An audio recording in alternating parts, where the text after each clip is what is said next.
to do that till I hit the live button so I can bring you all down. I could probably do it on my phone, but I don't know. I do it on this phone. It's a little bit better than those. Okay. Hopefully I'm still connected. Hopefully y'all can see me without, I have to do this. Hold on a second. I gotta flip. And I've got the charger happening so I don't lose y'all. Because then that way it makes it so much better if I don't like all of a sudden just lose you because I get so busy. I get so involved that I totally forget. I've got my tea. I drank my tea. Got the word out that I was going live. Just a couple things. First of all, for those that want to know what pattern we are, and I forgot to go get a pen. I need to get a pen just so I can add notes. This is the 4th of July pattern we're doing. This is the one. This will be available. I still think I made a couple corrections in here. I still may have to make little notes and lines before I finalize this, and I will put the rows up, but this is the pattern we're doing. So I gotta have this here so I can monitor the pattern and be able to add notes. We're going to make this a little bit bigger. I think the final one was like 9 by 7, something like this. This is the cross that we're going to be doing. I have several of these I want to do, especially the lady that was generous to give us all the fabric in our local area. I'd like to do this for her and bring that to her. And this pattern is going to be pretty easy, and it will be put up on the merch store for like $2 download. And then, of course, we're taking every download and taking like 50 cents and putting it away for when we do the shoe boxes every year. And that's what 50 cents of these patterns will go to. But you can adjust this. This was like a 5 by 7, I think, roughly.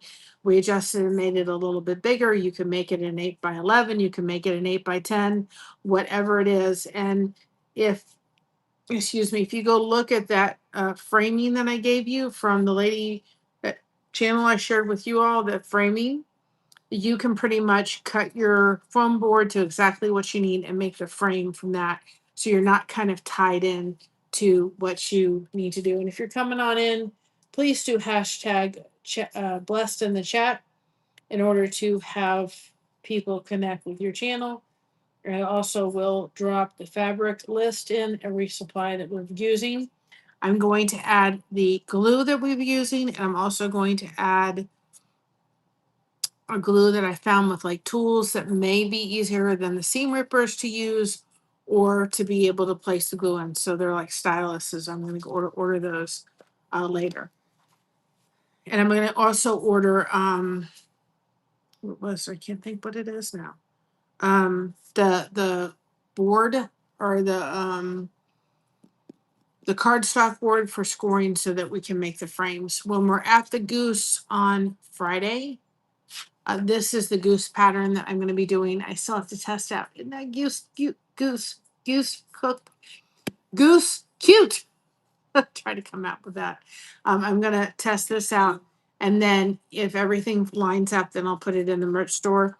The one thing that I'm going to make, two things I'm going to make is the eyes. I would just get googly eyes or like maybe little black rhinestones to go there. I wouldn't try to cut this out of fabric. I think it would add, I wrote outdoor lemon. I think it would add a great like 3-dimensional look. Also, originally this pattern had a little flower on this side. I think it was this side. No, it was this side. Right here. I removed the flower because I thought it was going to be too difficult. And I thought if you found a little flower or you could crochet a little flower or something, I thought that would be better on there than trying to actually put the flower out of fabric. So I did do that. Or you could just leave it without the flower. It just doesn't matter. We are still working on our blessed pattern, but we're going to put this aside because we want to work on our 4th of July. So this will kind of be, we may add a square and then put it aside, and then we're going to finish this. Again, this is kind of my own little learning process in this one. I will have this pattern, but it will look differently for it to go up on the merch store because it just doesn't work as it sits, but we will get it to work one way or another. So that's that. Let me grab a pen so I can make notes and put these aside.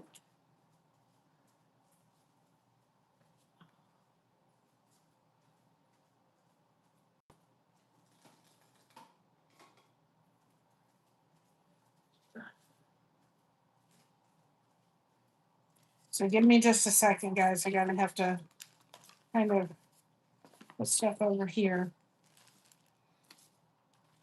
Putting this here in case I need to make any kind of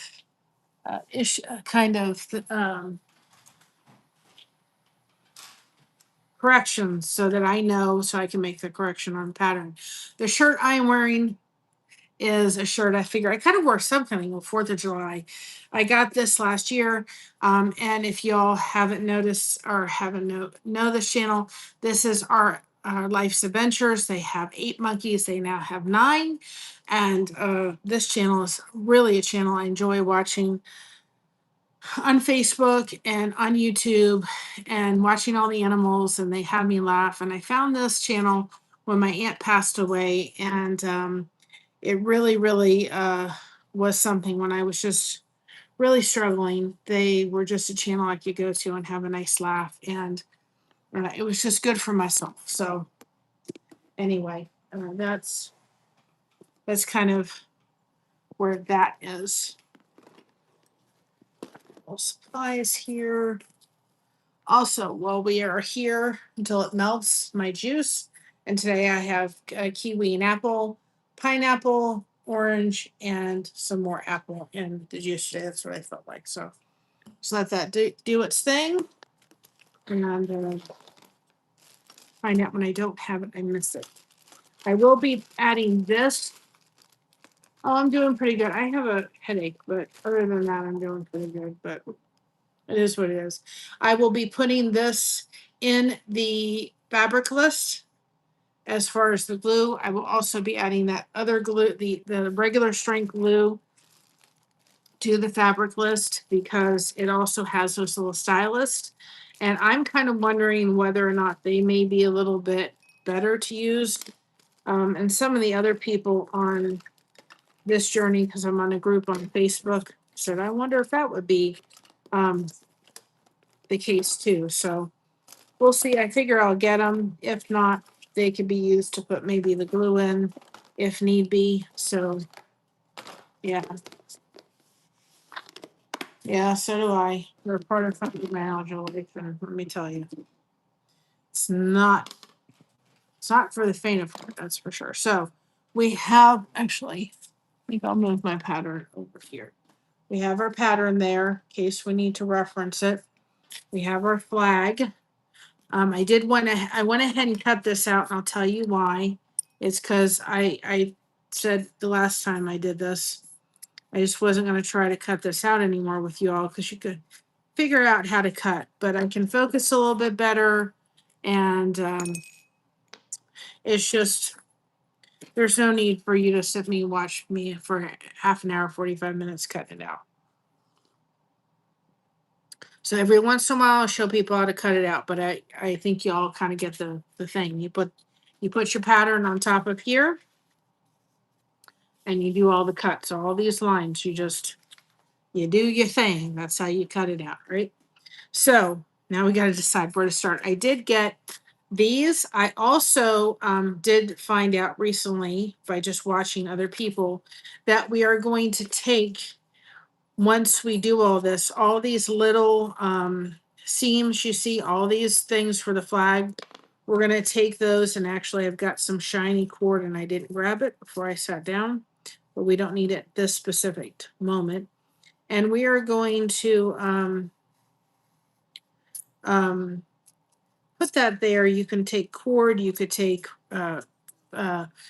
string. Hi, Otto. You could take string, you could take anything and put it into places like this, and it can really make it shine. So I have some sparkly very thin string, and we're going to put this after we're done in the middle of all of this, just not in between these lines, but just in the middle, just to make the flag stand out. I thought if we use silver, it would be better than using kind of white or something, because the white, then it may interfere. So we are going to do that at the very end. Just kind of going over a couple of my cuts so I can already see just we're not. We may move this cut.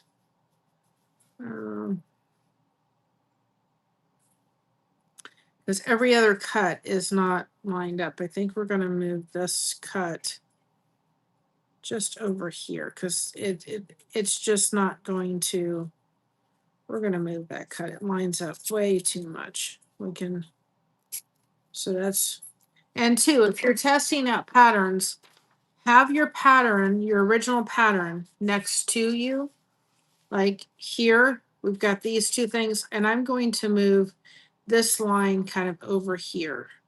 And everything that I make, if I use a blue marker, then I know that when I go back to this pattern, I need to get rid of this line and add that line. And then that way you can make those corrections and know that you can make them. So anyway, that's kind of my little thing. Because I'm testing patterns out so I can put them up for you guys. If you do want to purchase them, they will be there for you to purchase. Okay. So red, white, red, white, red, white, red. Is that the way? Is that the way it starts, right, Josh? A flag is the top thing, red. Start with red. Josh. Does the first, guys, I'm tired and I have a headache. So the first band, is it red or is it white? Red. Is it red, the first one? He's checking. I just want to make sure. We'll start with whatever color. We may not end with that color, but we'll start with it. If it starts with red, we're going to do this. This we're going to use for the stars. Hey, Sandy. So this is the pattern we're making for 4th of July. So this is the red that we're using for in between. Red, white, red, white. There's going to be red. No, sorry. Red, white, red, white, red, white, red. Red, white, red, white, red. So it's going to end with red too, which will be perfect. Okay, so we're going to start here. We're going to start at the first little, I think, problem child because I got this curve wrong, but we'll start there.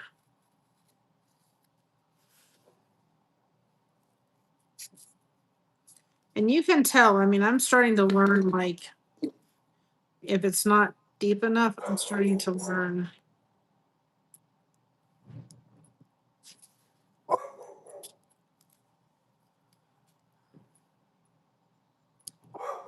Okay, it's so narrow today, let me tell you.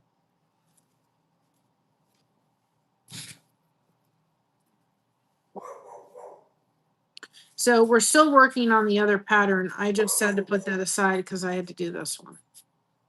So we're going to work on that one a little bit. We'll just do one little strand till we get it done.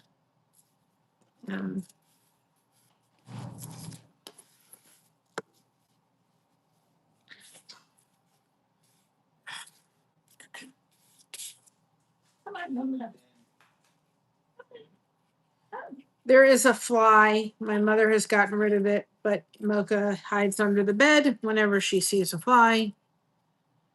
She's afraid of a fly, but she eats a bee. Dog. Too much.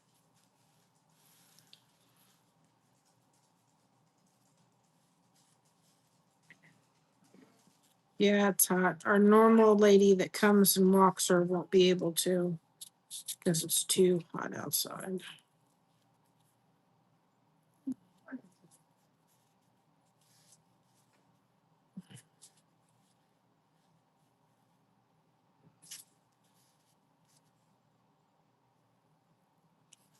So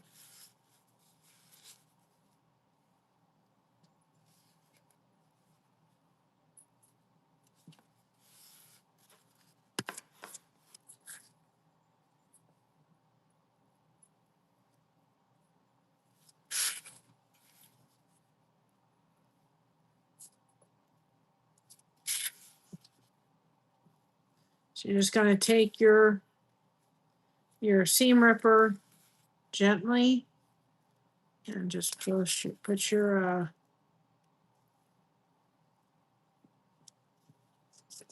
you just cut.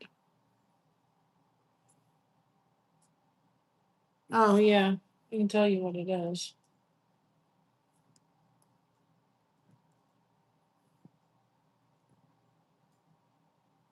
That's what it is. Yeah, I'm not going outside. It's too hot for it. It's bad enough I got to be out there on Friday. Not looking forward to that. That's 86, which isn't too bad. It's 89, but it was hotter earlier, so. And we have to go out on Friday.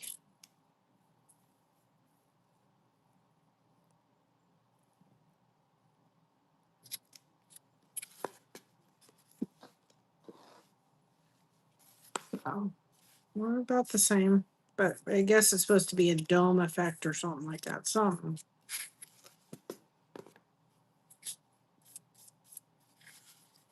So.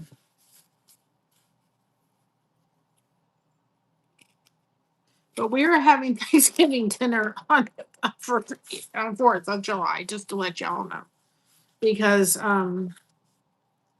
we were given a turkey over Thanksgiving, and my mother and I have never had very good luck with turkey, so we'll see. It may not turn out. We may be doing something else, but it's what we had in the freezer. We don't have, it's end of the month for us when it comes to budget food wise, and so to go out and buy hamburgers or hot dogs was not something an expense we wanted to do. So we decided, well, we'll use up the turkey, and what's more all American than having turkey? So we're having turkey and stuffing.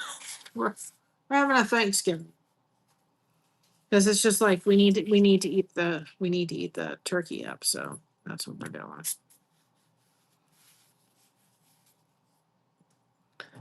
So it is what it is. It's kind of what we're doing for that's what we're doing for 4th of July. It's not going to be a barbecue. It's going to be turkey. That's what we kind of have to do. It's like I said, we need to eat up turkey, and it's not something we just needed to eat it up. So that's what we're going to do. Let's do the turkey dinner. All right. So that's that one. And kind of got that. I got that all screwed up when I was cutting it. So we'll still make it fit. So some kind of a.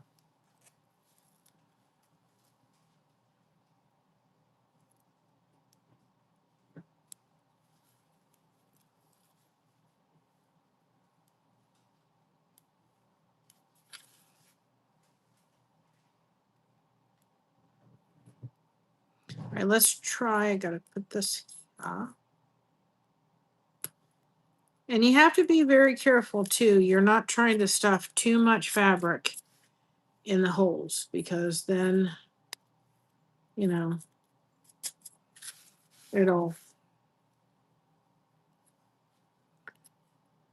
I think what I am going to do before I go any further with this is I'm going to take this big piece out here. And I just did that piece. Well, let's finish with this. And then I'm going to hit this piece, which is one solitary piece.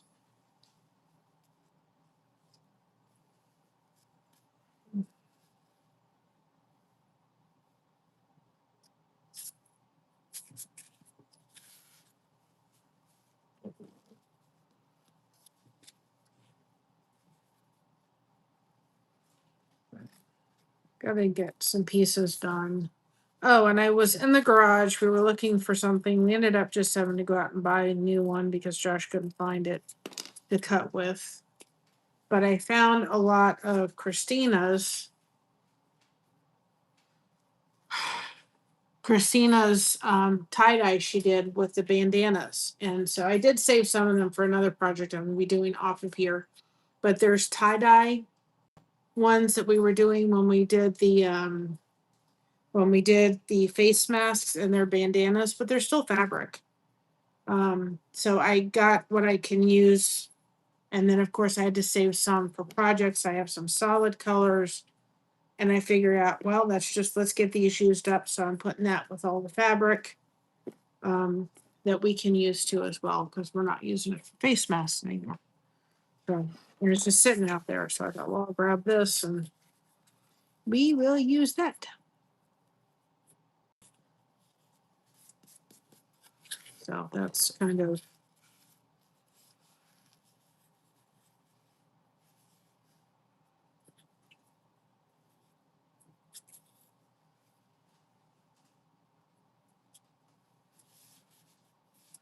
so. And I'm going to walk this one a little carefully. I think it's like move this up just a little bit. Kind of got that. Oh, one other thing I've been doing when I was kind of having my mouth is better, but anyway, is I've been taking, I don't know if you all have seen it, recipe of taking Greek yogurt, putting it with Jello, but I really like it. It's really good. And you just take the Greek yogurt, you make the Jello, and you replace the water with the Jello. And I really like it. It gives replace the water with the Greek yogurt. Yes, you replace whatever water you're going to put in there with the Greek yogurt. And it's kind of like this fluffy Jello. It's really good. And if you're like hungry or you want some, you can put whipped cream. You could use sugar-free Jello. We can't use sugar-free Jello. Anytime I have any kind of artificial sweetener, that's a migraine that I don't ever like to experience. That's a day. It's not just one day. I mean, it goes on for days, and it's not fun. It's a really bad time when they do that. So I don't tend to have anything diet or sweetened stuff because it just throws me for a loop.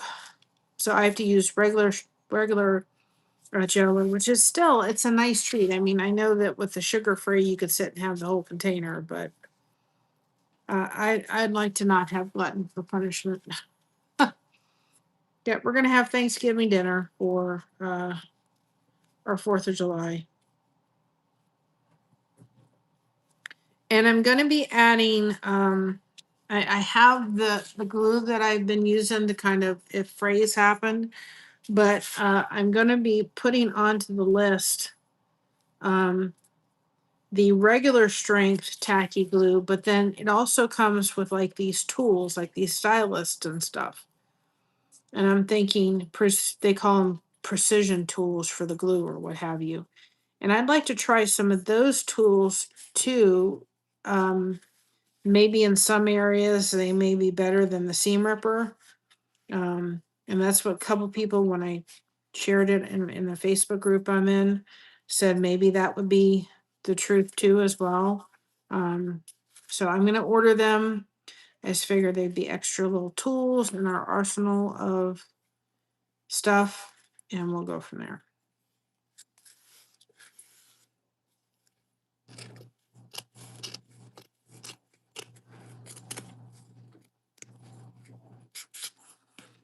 So you got to make sure too that you're not putting too much fabric in there. And in your little corner, snip it if you feel you need to snip it, just to make stuffing it in there a little easier. So.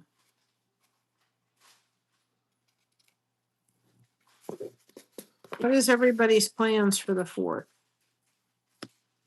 We're going to be home. Hi, Peyton. Welcome on in. Hi, Amy. Welcome on in. Well, that's awesome. That's awesome. Put your thing there. Make sure everybody in here is connected so we can get you there.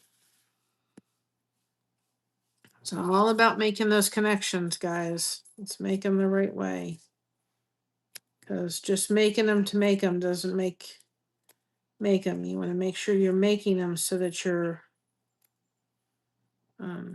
really making sure those connections stick.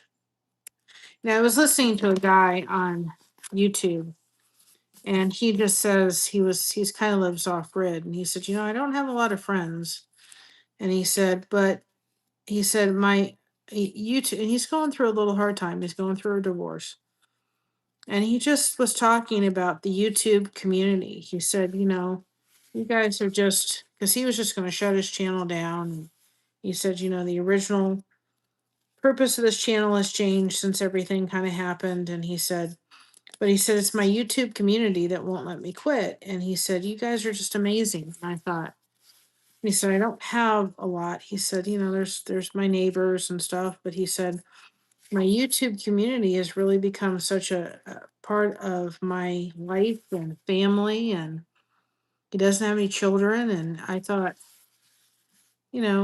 it's the truth. You guys are so much a part of our lives here at Blessed to Crochet, and so part of each other's lives. And I thought, we have to be able to come together and help each other. And I thought, I could totally understand where he was coming from, because I thought, totally understand. Kind of gonna lift this part up just a little bit because it got a little smushed. Sometimes you've got to just take your time. You think, oh, it'll never go in place. It will. It will. Sometimes you just have to get it. Okay. That's perfect. It's not perfect, but it will. It will work.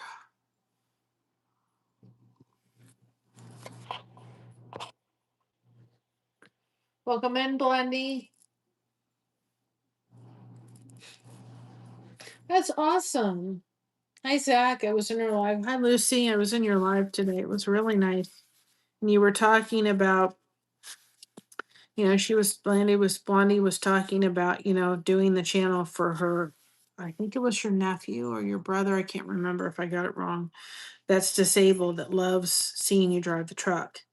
And I thought, that's kind of why we started this channel, because I'm disabled. I deal with fibromyalgia, but I've also had a lot of life experience where I've been in times in my life where I've had, I just didn't have a lot of connections because I was trying to take care of my dad who had dementia and my daughter who was autistic. And I was too tired to go hang out and make friends and do all that kind of stuff and participate in events. And I thought, it really does become a community. And that's why we do it, because we do have people that, are maybe they are disabled or they're at home or they're dealing with a special needs child or what have you. And your cousin. And, it becomes this community worth of people that come together to help each other through. And I thought, that's nice. So we're going to take this big, huge piece right here and get that done next, because I think it'll be easier to put these pieces in when this piece is done, that big piece. So now I'm going to purposely put that aside for a second, because I want to fold this out.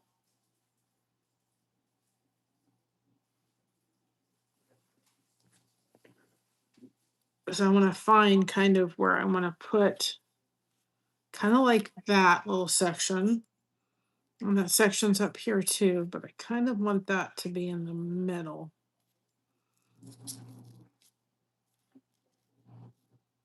Because I think it has all of the colors that we need in it. And if we get this, we may not get that. Ooh, right here. Found it right in here. It's got this little section right in here. I think we're going to try to put this.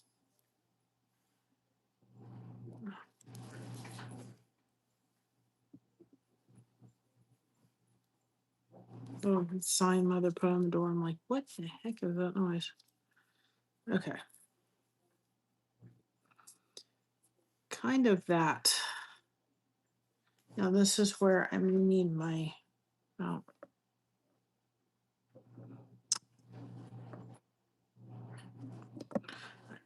I found the section I want. There's a section down here that I can cut. Let's go up here for a second. We will find the section.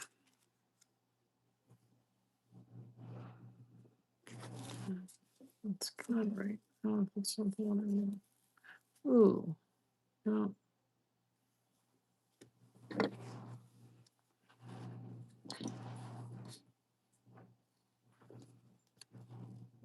No. All right, I have to turn this around. I know the exact section I want to do. But in order to cut it, I need it on this side.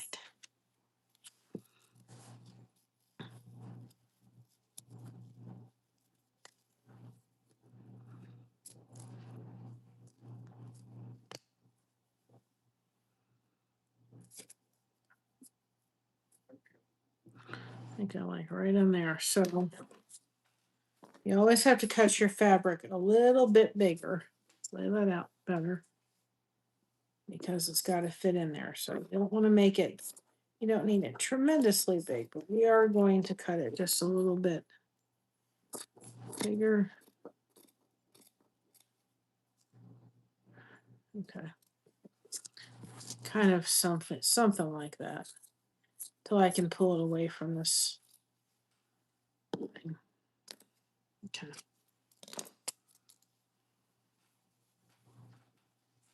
All right.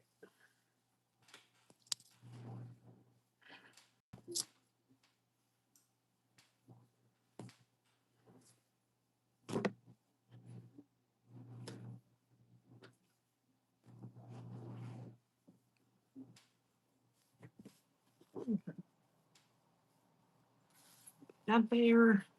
Again, we won't need that for a while. All right, this is way too big a piece of fabric for that. So try to line up. Oops. Line up that again.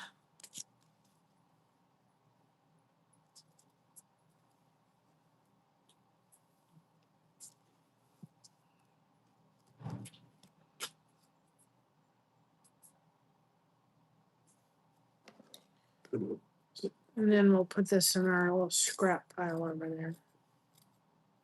Now you can do this with a rotary cutter.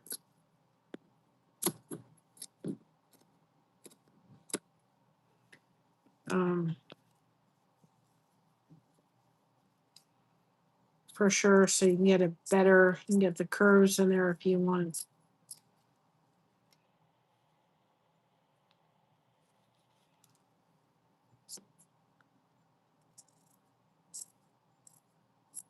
I have one. I roughly don't have patience for it. I don't have patience for much.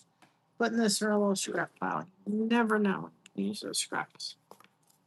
And just because it was such a big piece that I wanted to make sure that I did. I really like that one star that absolutely kind of embodies the whole thing in it. That one little star kind of has all the colors for the flag. So that's why I wanted to make sure it was there.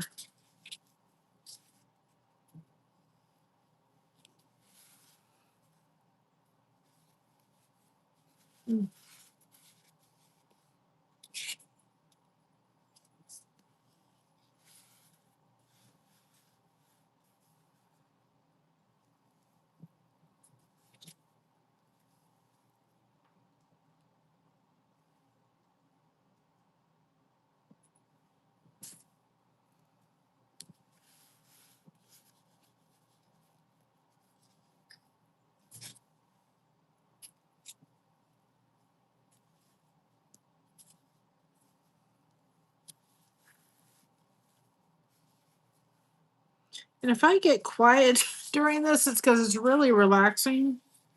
And it's kind of like you're just kind of in a, it is so relaxing. Believe it or not. It's just like you're just in this creative space.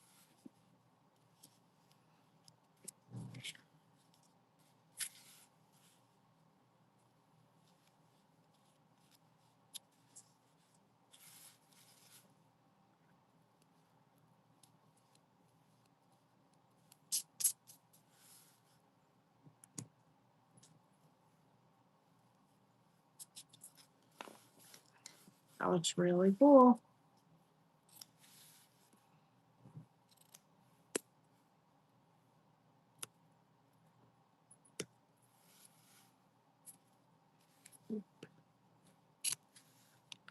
So if anybody doesn't know what this is called Kinusaiga. I'm trying to learn it, guys. Ki use Kinusaiga. And so it's an art of tucking fabric. It's been around since the 1980s. And it is, you used to tuck it into wood. It was a lady that came, I don't remember her name now, that wanted to preserve all the, what's that fabric? The Japanese kimonos, and they would tuck them into wood. But this is polystyrene. This is not styrofoam. So if you're trying to do this, you can do it on styrofoam, but you're not going to get as clean edges as you're going to kind of get in the position of polystyrene, which is insulated board actually. You're going to get a lot much more straight cuts and lines, and it's going to hold up better than styrofoam. Styrofoam has too many air pockets. Another thing too, we went to Lowe's to get the straight edge yesterday, and they have the polystyrene board. It's not the Pink Panther brand, and Josh and I looked at it. Weren't too crazy about it actually. They have the Pink Panther brand at Lowe's. They have it at Home Depot, excuse me, and Menards. They do not have it at Lowe's. And there was a project board there. It was 1 inch by 2.5. But Josh this is really smooth. The ones at Lowe's are kind of wavy, and they don't really have they're not smooth. It's kind of like they're pressed. It's just had a weird thing to it. It feels smooth, but it doesn't look smooth. And so we looked at that, and there was project board 1.5 inch panels for like $19, which if you're going to get that, you might as well get a whole sheet for $10 or more. We got these sheets just to try out at Menards because they were smaller than what we could find anyplace else. So as much as I don't want to go back to Home Depot to get them, I may have to, because they do carry the Pink Panther brand. The one at Lowe's is not Pink Panther brand, and it wasn't as smooth as the Pink Panther. And so we didn't like it. So I'm sure people have used it, maybe not had any problems with it. We just liked the look of the Pink Panther brand versus the look of actually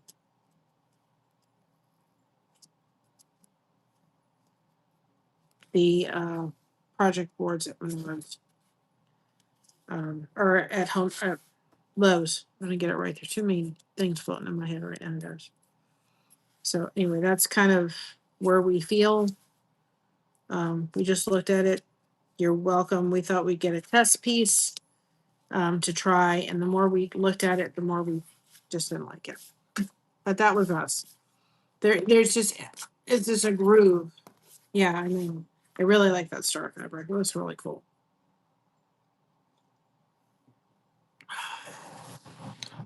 My head, it's got to stop banging. It's really, I don't know if you can tell, when I get a migraine, it's right under here. My eyes just get really funky. I'm trying to get my mind off of it, but it's not really working. I slept till like 11 o'clock. I was one tired cookie. But I'm still, Josh was like, I just let you sleep because I knew you were tired. But my head, it's not fun right now, guys. I'm just trying to stay here as long as I can deal with it. But I know if I just, this fabric's at Walmart. I thought that it came in more colors, but this glitter fabric only comes in white and teal. I'm sure, like, oh, what is it? I can't think what it is now. I'm gonna think about it. Give me a minute. Hobby Lobby. I'm sure that they have fabric that has sparkles in it, but Walmart has it for a pretty reasonable price. Also, another thing, at Walmart, they have more of an air, like, I want to get their seam ripper because it looks like it's more, I want to try out their seam ripper so you guys know. And they have a little mini iron I want to get, just so if I have to iron any fabric, I can. So I'm going to get that at Walmart this month. That's another day after next week. I can go get it this weekend or something. The reason I did that is because the seam allowance is up there and I needed to cut that off. So next time I'm at Home Depot or Hobby Lobby, good night. I will look at their fabric, their like sparkle fabric, and let you know.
Yeah, I really like the that fabric. I think it looks really cool.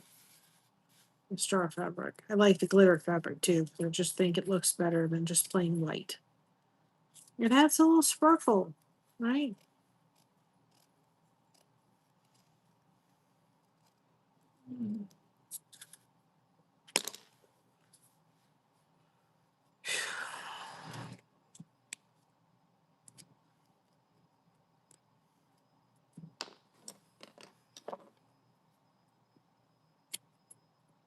I may have to get myself a wrapper or something like that.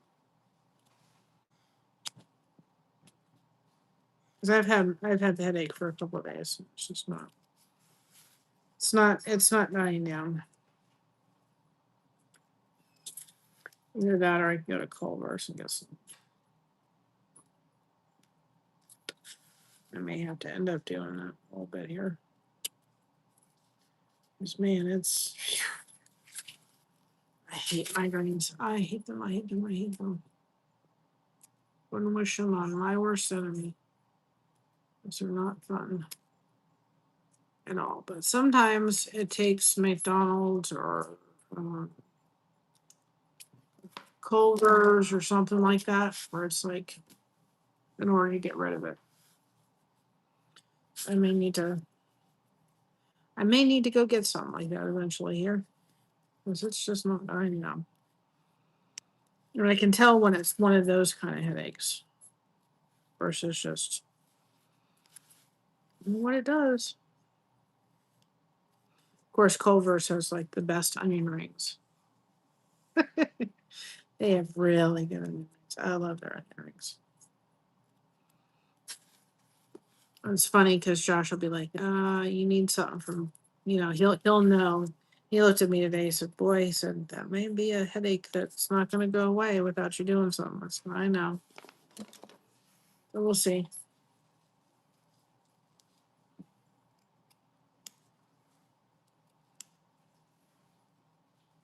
It's like, if I'm going to go get something, I'm going to go get something from like Culver's or something like that. Because for some reason it does something. I don't know what.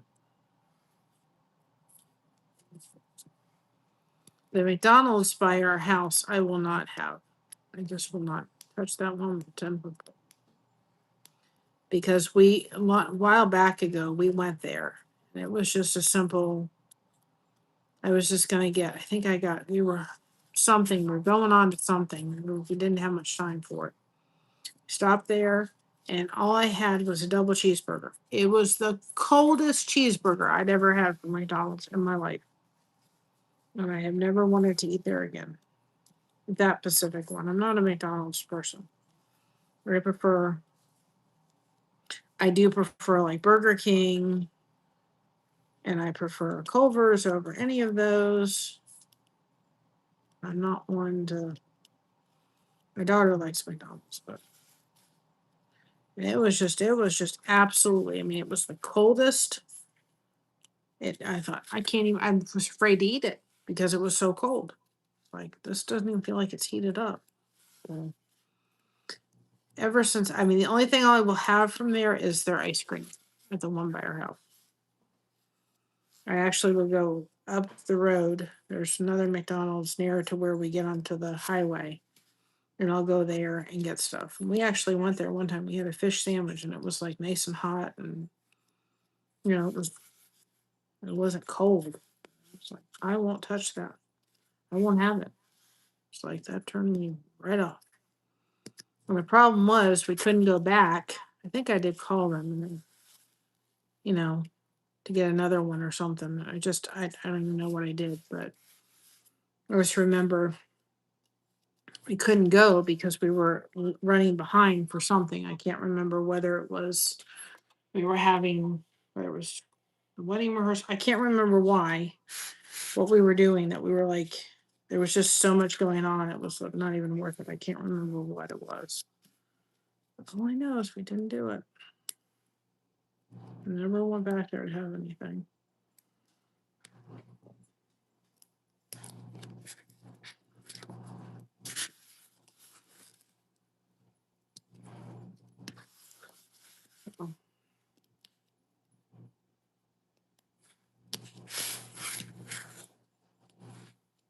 I mean, Culver's is more expensive than McDonald's, but to some degree now they're about the same price, but it's just better food if you're going to have something. And I don't really have, I forgot to bring my fan through.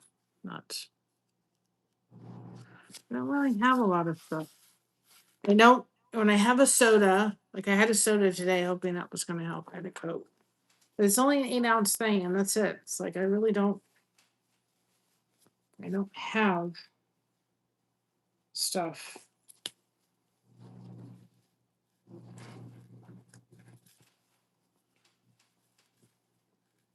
Just don't. It's not something I want to sit there and have.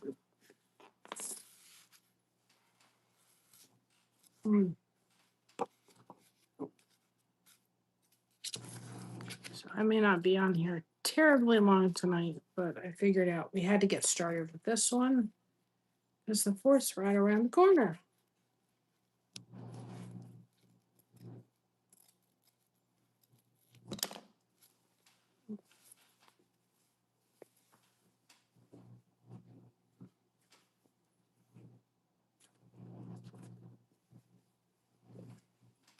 And yesterday we dropped off another shop in our area is now carrying our soap caddies. So we had to drop off 20 soap caddies to them. And then we went to Lowe's, and by the time we got home it was 9:30, so we weren't in any shape to go live. Hi, Craft. This is called, and I'm going to butcher the name. It's called Kinusaiga. Kinusaiga. Even though, and this is the supply list we've used, the name does not look like, the name of it does not look like how it's pronounced. That's how it's pronounced. This is the first project we did. We're working on another one, but I had to put it aside.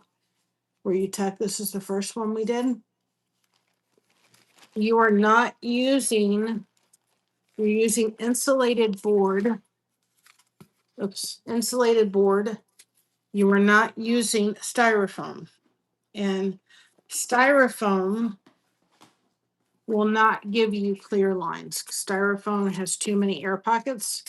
You can see I can make dents on this. And that's why I kept that piece so you guys could see it. I had to show it. It's real hard to make dents in insulation board. But we're working on project that I had to put aside because I wanted to get this one done. We're in the process of learning this. We're in the process of also getting in the position. We'll be putting this pattern after I kind of test it out, which is this. This is what we're making. After I test it out, make my little corrections, then we'll be putting this on our merch store for people to download the pattern. You just put in there what, Mary. But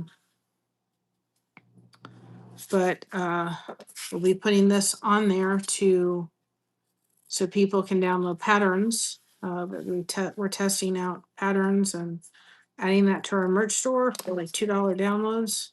And just so people know, every pattern that is downloaded for the $2, we do the shoe boxes for Samaritan's Ministry every year for Christmas. So we will be taking 50 cents of every pattern sold, and that will go towards doing shoe boxes. We did 2 their first year for our YouTube channel, 2 for last year. We want to do 6. So we're trying to increase by 2 every year. If we can increase by 4 and more, we'd love to do it. So when you purchase a pattern, 50 cents will always go towards the shoe boxes that we do every year. We're also trying to go back to the road of monetization. You can also put hashtag blessed in the chat when you want people to connect with your channel. Another thing, guys, is if you're coming back on the lives and going ahead and making comments, when I go and answer comments, I'm snapshotting your channel. And if you're making comments on our videos, if you're watching our playlist, I'm giving you a channel shout out. I know that the recaps are really not going to happen tonight. I need to get back in the routine of doing them on Monday, but by the time we got home last night, I was just not up to doing them. But we will get back to that. But sometime in the week, we do a channel shout out, a recap. It may not happen on Monday, but we try. We've just had a lot going on, and I'll be a grandmother soon, and so there's just a lot going on in our lives, and so that's also helped with that. But Josh and I see a lot of, he said, guys, this was laid in my lap in such a funny way. You know, sometimes things are laid in your lap for a reason. And this was laid in our lap. Not only was this laid in our lap, but we were blessed with the supplies for this. And we see where we can offer projects and kits and frames to go with the kits that we can make out of cardstock, which would be an awesome thing to be able to have people have that all up there ready. We see pattern sales for this. We see a lot. I'm not giving up crochet. I'm still going to crochet. I don't teach it, but I think that this is something anybody can really do. For those that came in late, hold on a second. Let me see if I can do this without knocking you all off.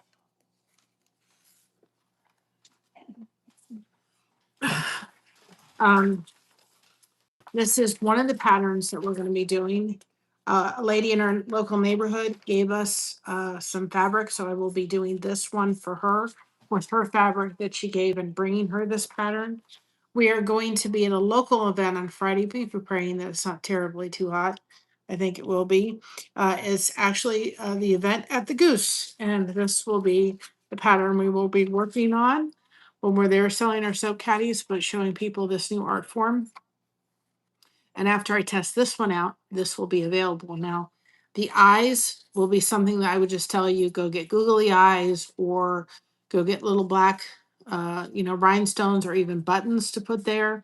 And then get a little flower, crochet a little flower, and just put it on the hat if you wanted to, or leave it just like this. I think this goose is terribly cute. So once I do that one, that will be. Mama's birthday is the 23rd. And so I've got a tea pattern in progress that we'll be testing out because we will be working on that around her birthday on the 23rd. And so I thought that'll be fun to do because we always have our afternoon tea every day. So I figured it would be fun. And then I can give it to her after that one won't be for sale. This one will be, if it turns out well. This one will be. We'll put this up for sale. And most of our patterns will be about the ones that will be finished will be about $30. Will be available first come, first serve. The person pays for shipping if they want it. And it'll be framed in the frames that we'll be doing and everything. And then I think too, what we will do too with every one that is sold, we will take like $5 for every pattern sold, or every finished product sold. And we will put that again towards our shoe boxes every time. Last year it took about $100 to fill 4 shoe boxes, so it takes about $25 a shoe box. We want to track it, which we could not do. That's an extra little bit. So if we can have the money, if we can do something good with it, that's what we want to do. So probably what we'll end up doing is if we do sell any of these and somebody buys them, then $5 or $10 will go towards that fund every year. Because that's done in my grandmother's memory, and she'd have been all over that one. And I was one of the girls at my school was Billy Graham's granddaughter. I say that 3,000 times. So I have a special place in my heart for that family. And there's a lot of kids that those shoe boxes that they get from Samaritan's Ministry every year is about all that they get for Christmas. So we fill them. We always put a soap caddy in it. And it's really nice that we at this channel can get back. And that's just the start of it. We want to do more. We want to be able to be in a position of being able to give back more and more. Like if we're out and about, where we see somebody struggling, maybe with groceries, we have a little extra to be able to say here, this is from our blessed to crochet community, be able to help them out, or be able to do blessing boxes and so forth. So those are things we would like to do in the future for sure. It's all about making a change and showing different, doing something different, showing positive. And I think sometimes in social media there's a lot of negative stuff that happens, but we can make positive out of things.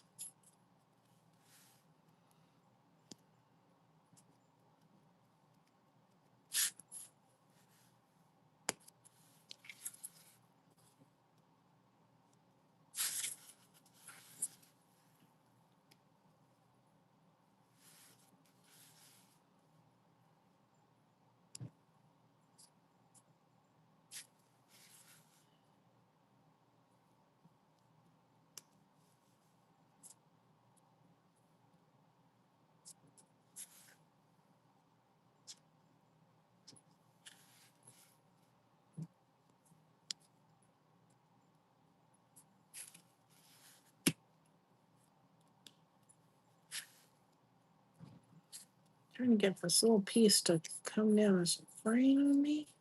Shouldn't.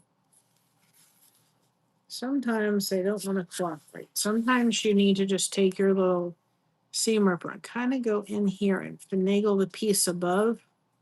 Sometimes they get a little smushed. And sometimes that just helps if you're kind of able to kind of pull the fabric or piece up from the time before. There we go. And you want to be careful because I've had it where I pull just a little bit too hard. The next thing I know, the thing's popping out on me. You don't want to pop it out on you. You just want it to kind of raise itself up a little bit. And if you do that, majority of the time, it will actually just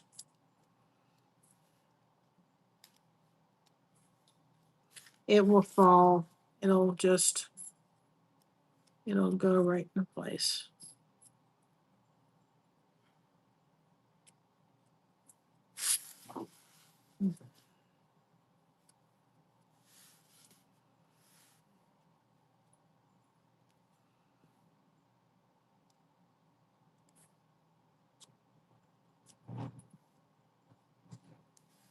Just trying to get this little piece down. It's not giving me a clean line like I need.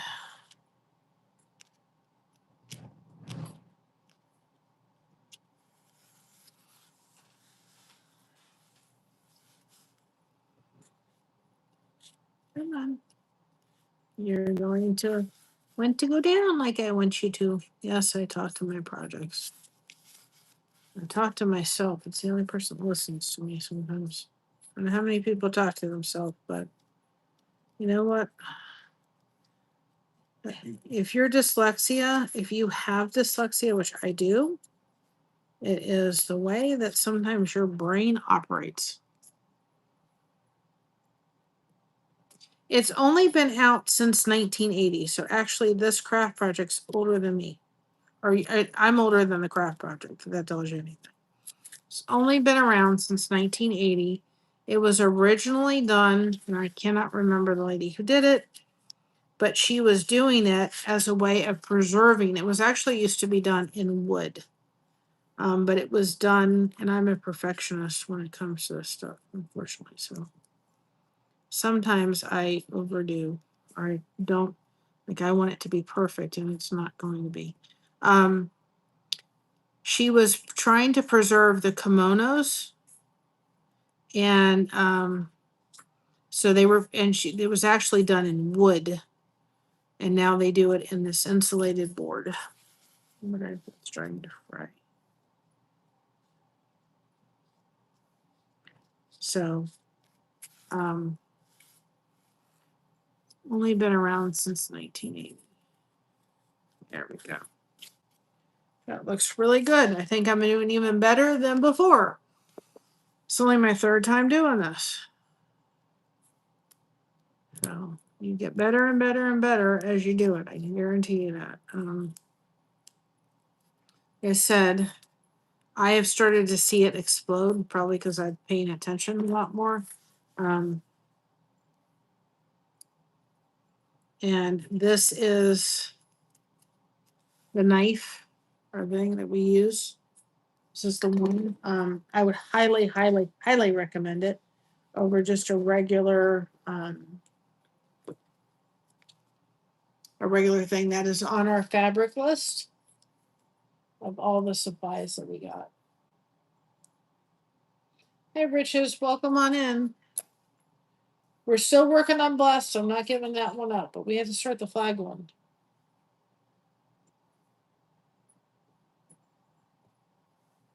We had to start the flag one. Had to start. So.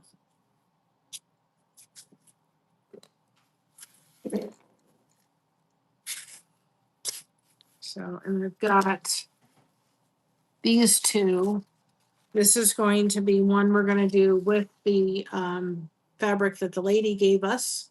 We want to give this to her. And then when we're at the goose, we're going to do a goose. This is the other fabric.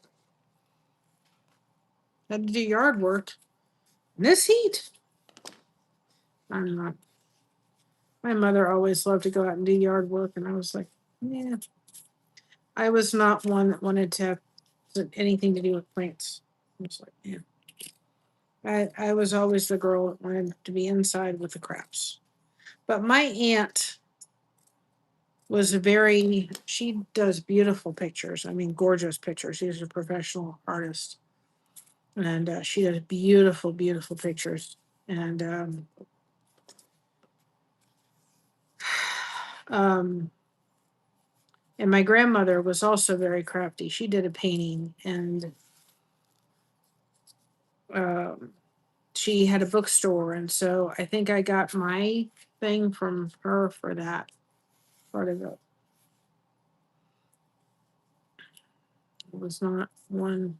She was also a gardener, but I've never been one that was like, oh, let's get I just not something that I was interested in. It was not my jam. Mine was always cross stitch or craft. It wasn't me. Put me in the crafty world. Well, and everybody has their own thing. I don't know. It was just, I was like, it's like I was raised not very far when we lived in Florida, so beach was pretty around the corner. But I could spend hours, hours in the pool, in my grandparents' pool. And I was all about that. I wasn't much about the ocean. My aunt Patty, she had ocean in her veins, saltwater. I mean, she was like she loved the beach, and my dad loved the beach, and I was like, sand all over. It's like no, I could spend hours in the pool. I was a pool girl. I mean, I like to go to the beach and look at the sun when live near the beach. I'd go look at the sunset and look at all that kind of stuff. And I just was like, that was not picnics and all that kind of stuff. And I love listening to the ocean. I don't like swimming. Never my thing. It's just not. It wasn't what I enjoyed doing. My aunt, on the other hand, that was her relaxation. She loved the beach. My cousin loves the beach. Dad loved the beach. If you looked at me and said, "Do you want to go to the beach or the pool?" Pool. It just was not something I enjoyed. Now I will have to say I did prefer Daytona Beach um, over Fort Lauderdale Beach, only because the sand is much more. I mean, you could drive on Daytona Beach. It's much more packed. It's not as loose, and so I liked the Daytona Beach better than I did like. Um, and I liked the looser sand. I liked walking on Daytona Beach better. So I mean, it's just a different experience when you need to walk on it.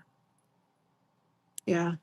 My aunt Patty was actually she had I remember walking into her house that she had at one point, and it was covered in trophies. She had so many trophies for surfing. She was very good at surfing. So she surfed.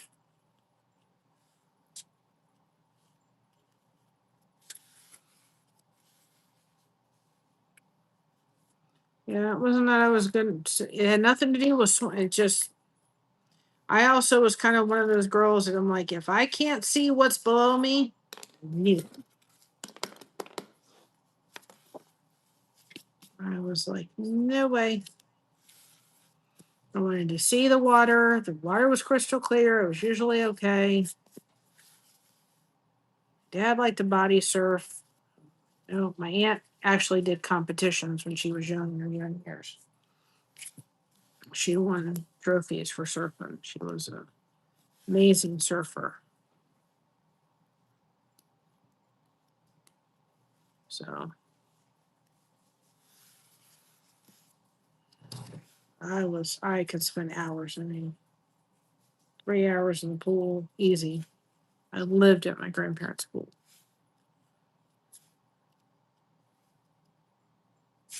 I got there, I couldn't wait to get my swimsuit on or what have you and go in the pool. My grandfather, my papu, he was a quadriplegic and he used to love sitting and watching me in the pool. He would sit for hours, in his wheelchair outside on the patio, watching me in the pool, jumping and doing all that kind of stuff. So that was a lot of fun too.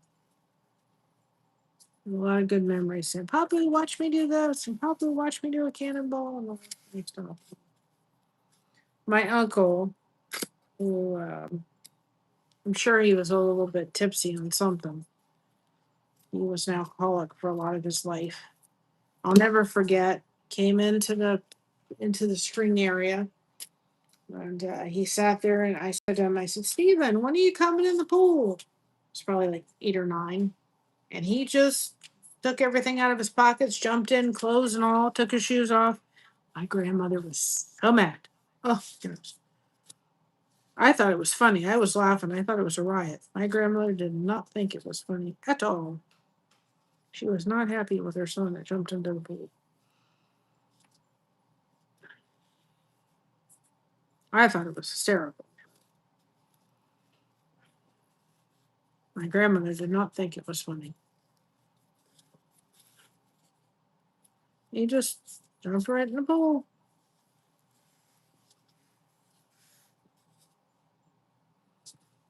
But he did things like that. My grandmother and my uncle were so much alike, even though the two of them did not want to admit it at all. They would not have wanted to admit that they were very much alike for anything. They were very much alike. They had their sense of humor was the thing. They had a very dry sense of humor, the two of them. And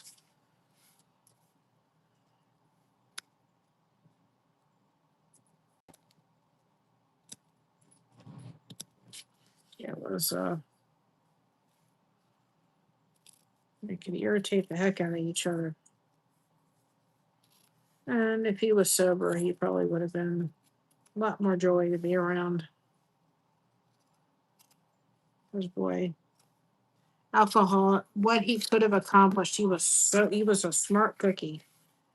But what he could have accomplished if he hadn't been drinking.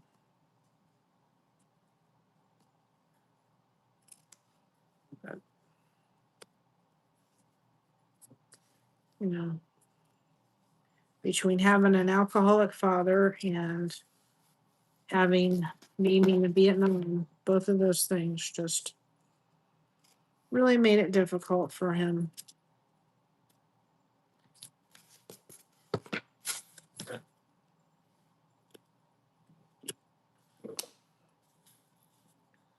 And everybody loved him. He really, I mean, a lot of people, like my grandfather, German guy, nice guy, just, you know,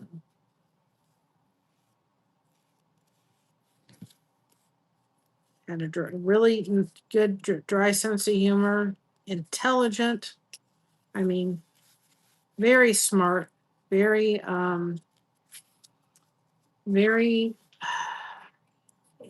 just very handy.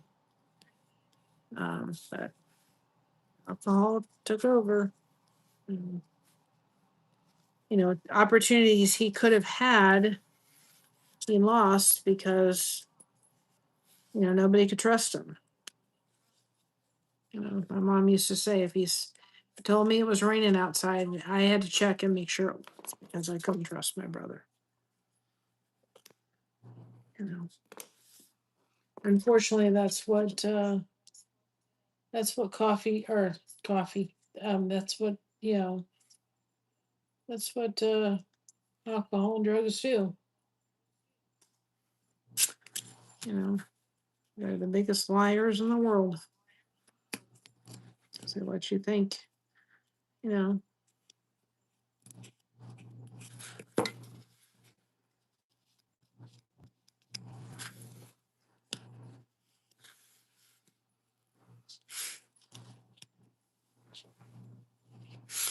I'll never forget one time my grandmother wanted him to show the diabetic shoes he had gotten through his insurance company, because Josh at that point had diabetes, and so he brought through shoes on a clean sheet, put them on the table. Oh my goodness, if you thought my grandmother, she had a fit. And he's like, well, the sheet's clean. Oh, she was so mad at him for putting them on the table. You don't put shoes on the table. But he was like, well, the sheet's clean. You brought the sheet. You brought a clean sheet, blanket or something. And the sheet was clean, but she was like, he was showing off the shoes, and my grandmother was sitting there having a fit because the shoes were on the table. And you don't put shoes on the table, even though it was a clean sheet that made that it was just like, you don't do that. I'm trying to kind of get that little piece. Come on. I am such a perfectionist, and I shouldn't be, but yeah. Just kind of taking it through. Need to clean it up, and the little phrase, not a phrase, but the little things you can take when you're done, you can take a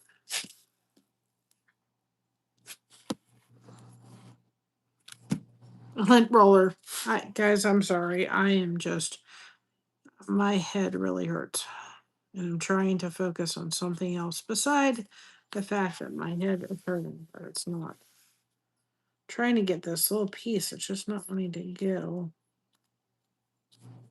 because unfortunately it's got a little bit of the white coming through.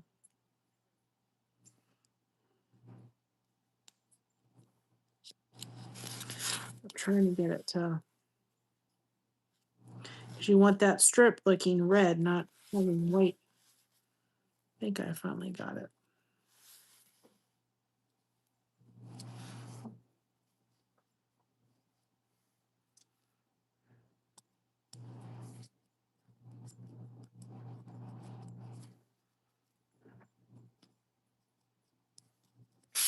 That's better. Let's just kind of putting that in. Oops.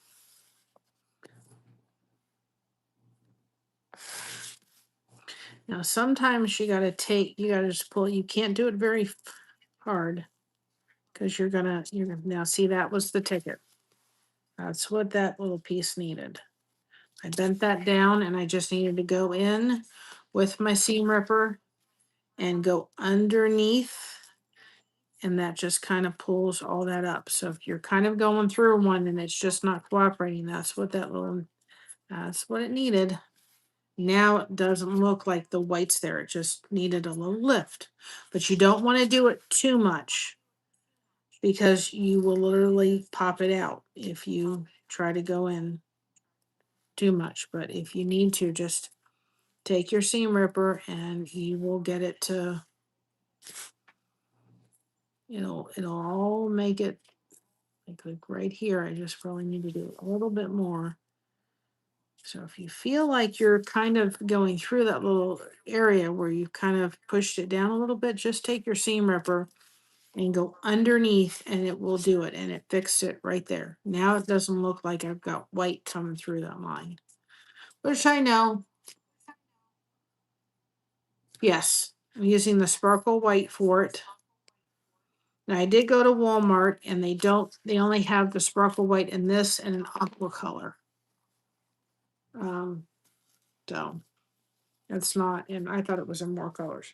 So when I go to Hobby Lobby, I'll find out if they have like ones that have sparkle colors. And then the next thing I have to look into is kind of trying to find, I need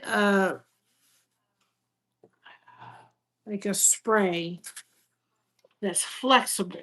It's got to be flexible because you can't have it to be rigid or you're not going to get the fabric down there. So, like this here, it shows the purple a little bit. Like if I had another white, I'd probably just put it through just so it was a little bit more of the white.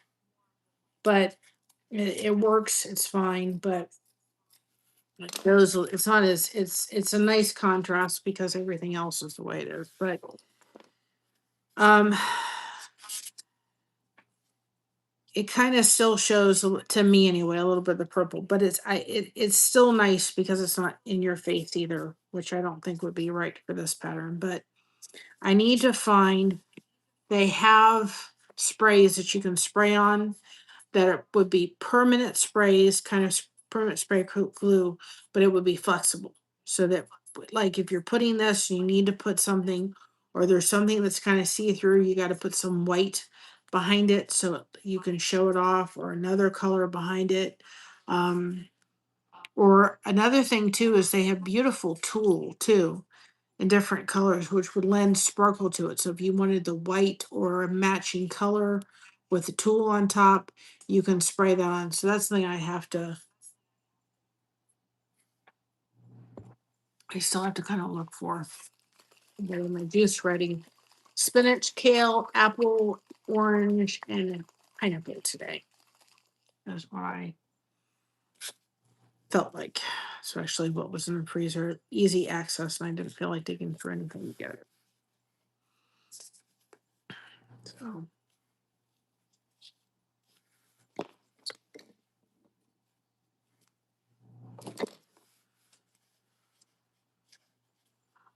I may have to.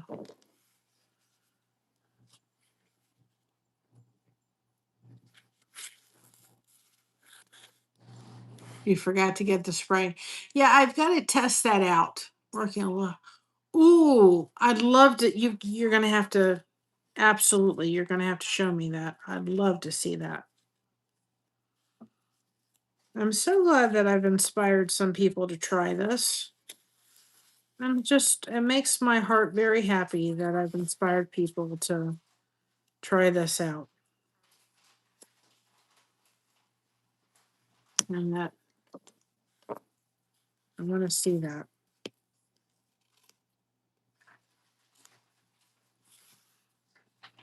It just inspires me. I just really think too, honestly, I think this is something that if you had a bunch of people together, have them over, put fabric in the middle of the table. Now, I'm just snipping these little corners, which makes things go in there a little bit easier. I think it'd be so much fun to just put a pattern and also to kind of see how everybody would turn out the project differently. Like if I did this one and we had fabric in the middle, I guarantee you all of us would work on it differently. We didn't do everything. Maybe we do parts of it the same, but we wouldn't have to do it all the same. Somebody may choose to use this pattern for the stars instead of the one I chose, Everybody would be different. I just think it would be so much fun to just put fabric in the middle of the table, have everybody order pizza, laugh, talk, put your phones down. That's to me something that would be really fun.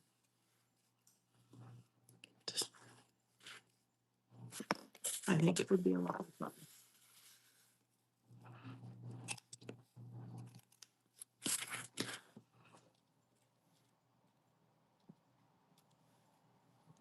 So I'm going to see where I am tomorrow.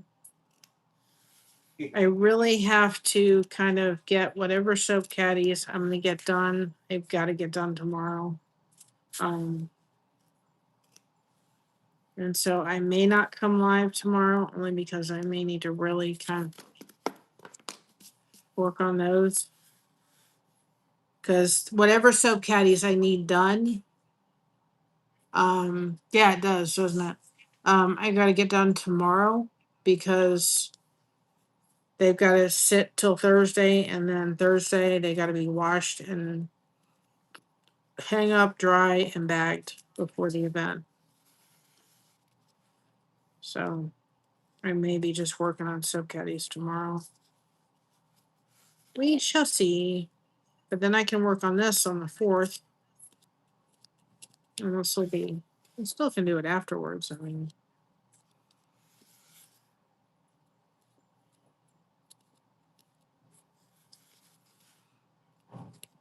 it's like my birthday. America can have a birthday past the 4th, right? Anyway, still got to work. I'm going to work on the blessed, but I had to put that down so I could kind of finish this one. And that one's not, that one I needed a break from.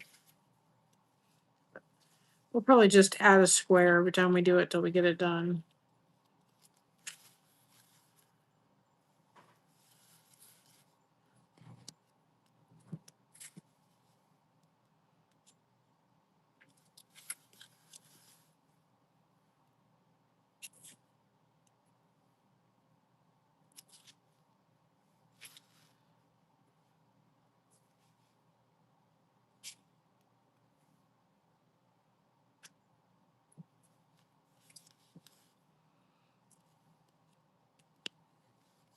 I think I'm doing better than even before through this thing. Like, I'm noticing a difference.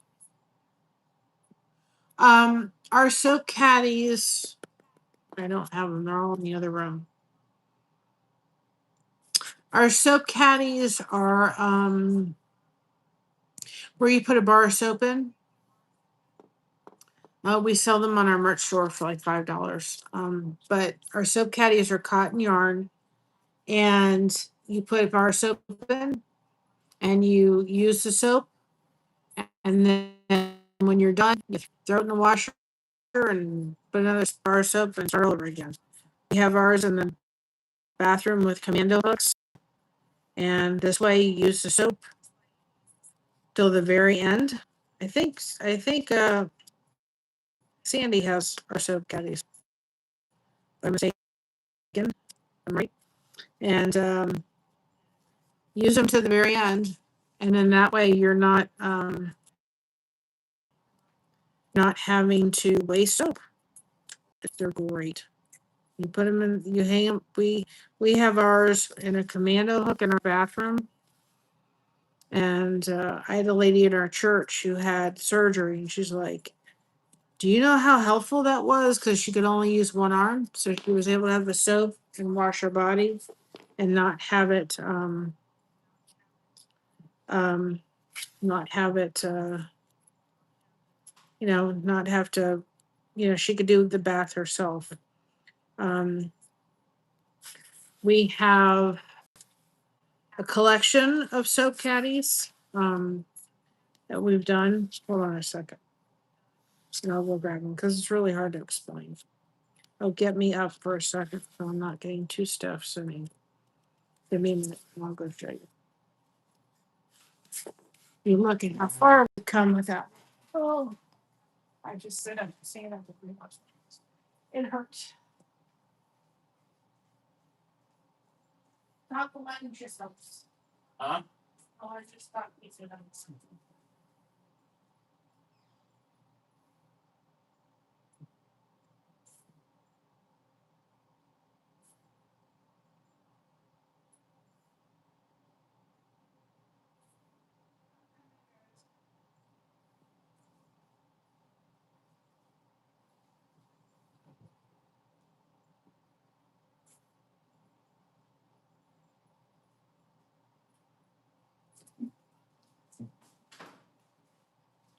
I'm coming back.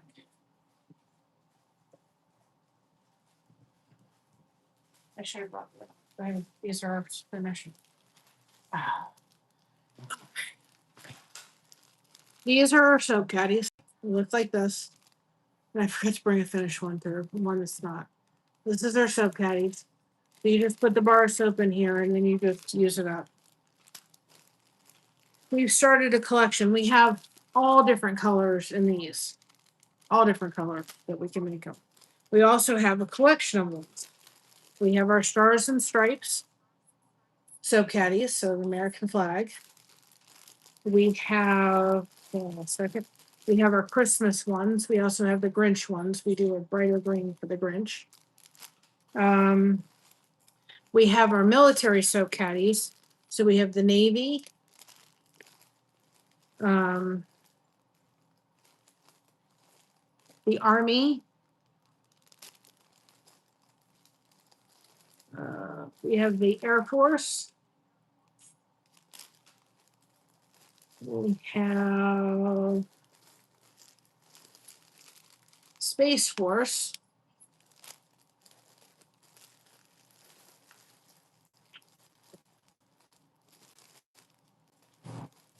we have Coast Guard, okay, and we have the Marines. My uncle served in the Marines. Same uncle that was the alcoholic that served in Vietnam. We have our paramedics. We have, where is it? Where are you? Where are you? Army. I'm trying to find it. We have our police department. And we have our fire department. We also have our where are they? I just found it and I can't find it. Coast Guard. This is our special collection ones. We have our school bus driver ones. And we just added these, and actually when I went to the store to drop off the soap caddies, this is what we named our pencil soap caddy. The Right On soap caddy. We thought that was really cute, but it looks like a pencil.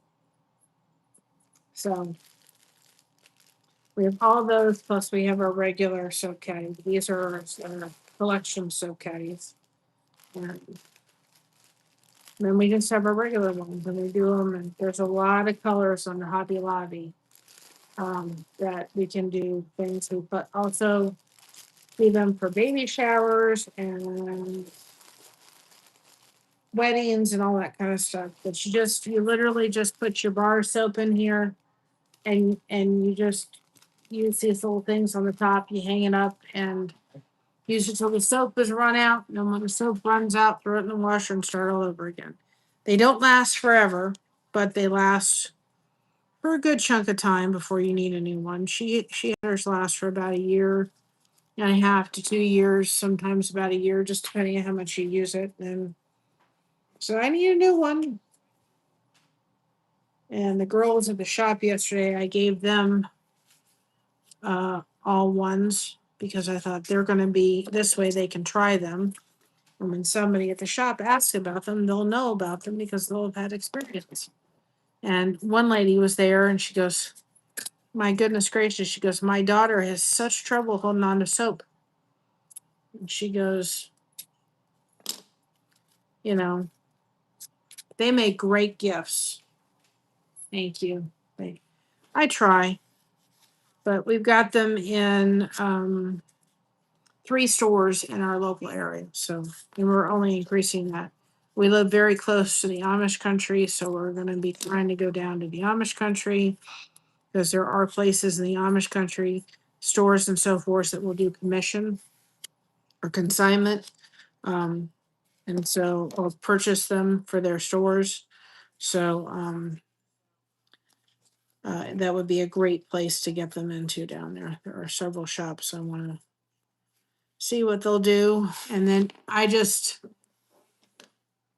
and then we want to start being able to offer these around the local area too as well.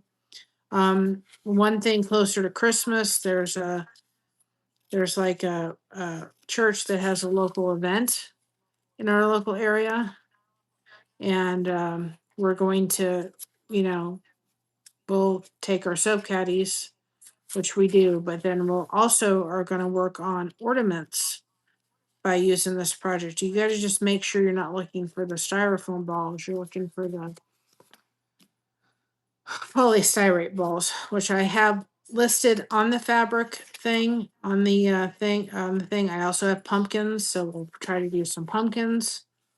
But I'd like to be able to do some ornaments and take them to like the shops or the to that event. The Christmas one, there's a local Christmas shop down in the Amish country. I want to go see if they would have some of our soap caddies. They may or may not, but I thought that would be really kind of a neat kind of thing down there, a Christmas shop. I think it would be something that would be a really neat gift. And so I'm gonna see if they're willing to put some in there. I don't know if they will, but don't ask, you never know. It's like I just go into places and I'll just have a sample and I'll give it to them with our phone number. And I did the same thing with the place we won the gift card from. I gave them a sample. A couple days later, they called me and said, "We want some in our shop." And they actually sell soap. So they thought it would be a great addition to the soap that they sell. So, like, there's places there's a place near our house that is nice little market, and I tried to see if they would be interested, and they were not interested. So, okay, it's like, all right, no worries. Just thought I'd ask. I may have to redo that, so unless I can move it because it got snipped. See, because right now that's coming up as purple, and we don't want that. There's not purple on the flag.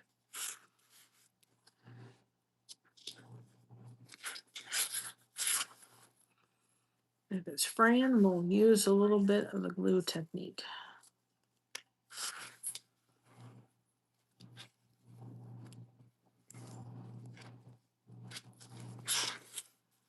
And if I have to, I'll redo the piece again, that little section. I don't think I will. I think I've done fixed it. Pick it. Josh would say. Pick it. I think I'm doing better than I've done on the previous two. I feel like I am, but I feel like I'm finally kind of getting the hang of it a little bit. I was getting the hang with before, but that's why I said that Blessed project is, as much as it's not going to be a pattern that's going to work, I'm gonna have to adjust the pattern and learned a heck of a lot from that. A lot from doing that pattern. And it served me well, it seems like.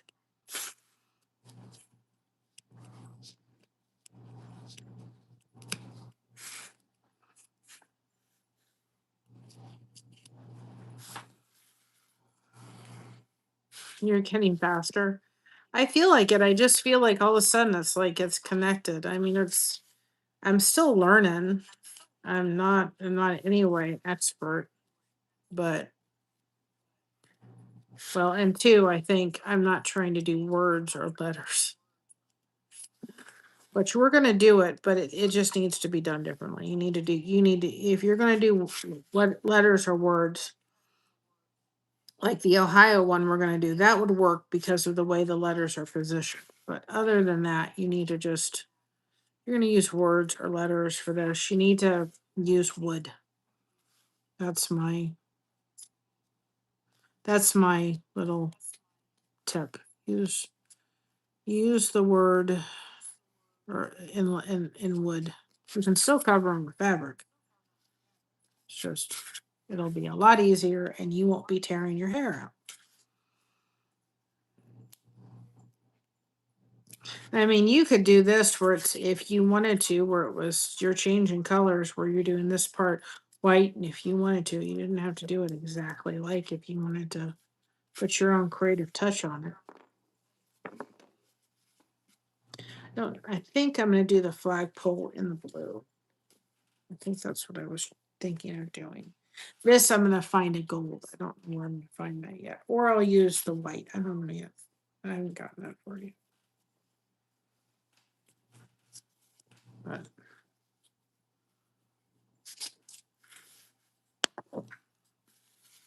so I think what I may end up having to go do is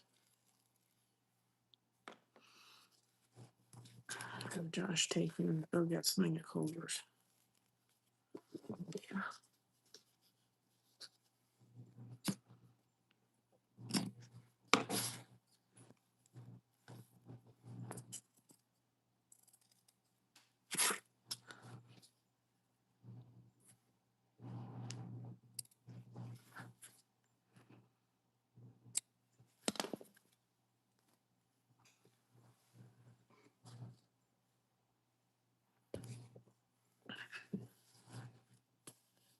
Telling you, I wouldn't wish a migraine on anybody. It's not something I'd wish on anybody.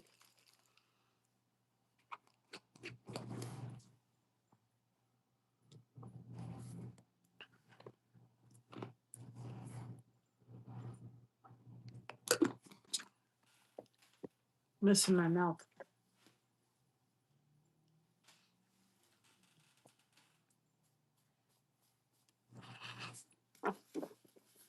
And if you guys are following Our Life's Adventures, follow them. They're a really good channel. They have not, well, this shirt was done last year, so they don't, these are all their monkeys. They're so cute. They've since gotten one more monkey, Kiki, so go follow them. They're a great channel. They're on YouTube, they're on Facebook, but you want to laugh.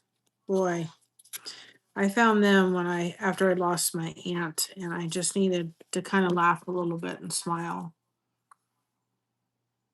All right, I don't think I'm be on a little bit longer, but I'm really dealing with a headache and it's not subsiding. So I'm trying to focus on something else beside my head, but it's not. But I wanted to get started with this one. And two, I kind of felt like I needed a little bit of a encouragement. I was actually doing, because I'm going to be doing this at the Goose on Friday, and I'm like, I need that I'm really doing good at this. I'm sorry about this. I need some something. And I'm going to start doing some patterns that I don't necessarily do on here on a live, that I can just kind of, sometimes it is so therapeutic, and I'm like, sometimes I would be absolutely like, let me turn on music. Y'all know what I'd listen to, right? All of us. And just zone out.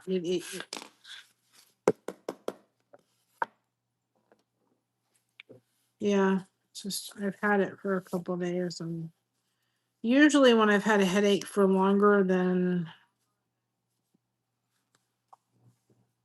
like 2 or 3 days, I know where it's going. It's kind of like what I call it is like a rolling migraine, where it just kind of goes and it's like goes away and comes back, and it goes away and comes back, and it's not fun. I'm wishing on anybody. So I just kind of go through this. I don't know, like, are we gonna go away? And I'd slept really good. Well, I slept a long time last night. I was really tired. I fell asleep about 1 o'clock, and I slept till like 11. So I must have needed it. But it's just really.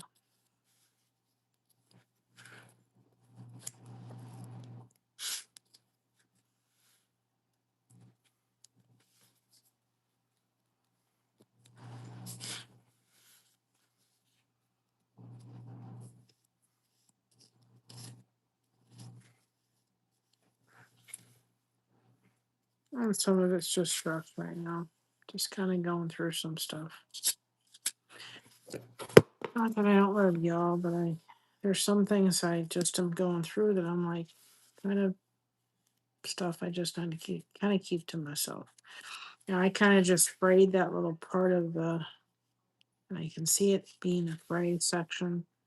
I can see it. I nipped it. The little part here kind of got there, and I can see it. And before it's going to get, I don't want it to run up. The seam ripper got it. That's one thing about being able to have the glue and catching something before it kind of gets, or if I leave that, it may or may not, but I think it's going to fray. So before it kind of does that, I'm going to get in there with the glue and just prevent it.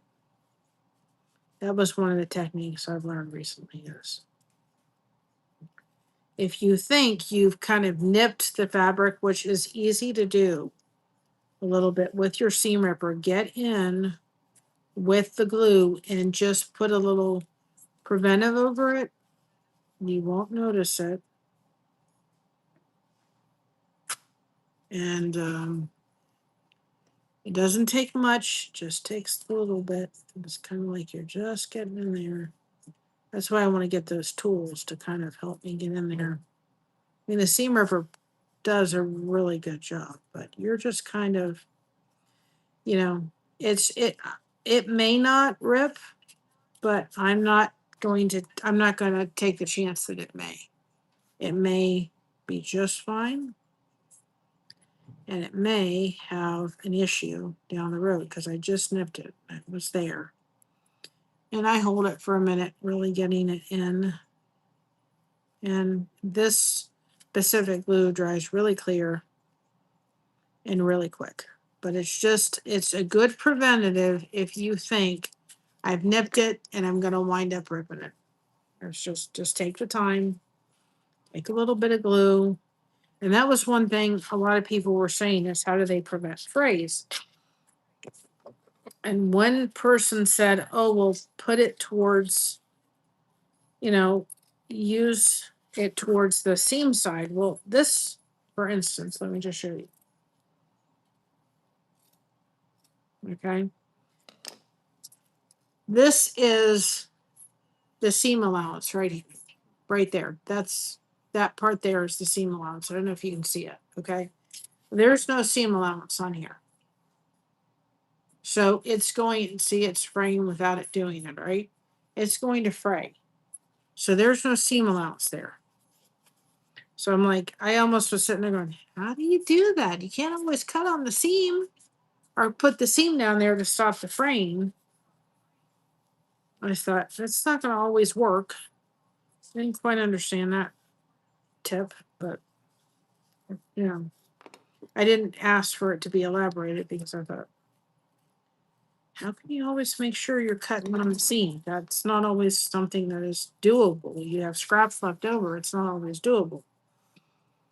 So I thought that's not something that can always happen. You know what I mean?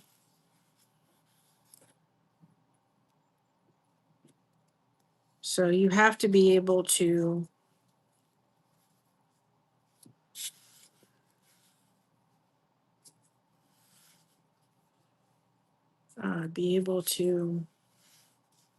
do it.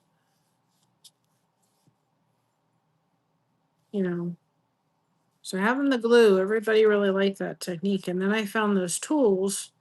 I'm going to add them into the list. I just haven't gotten around to it.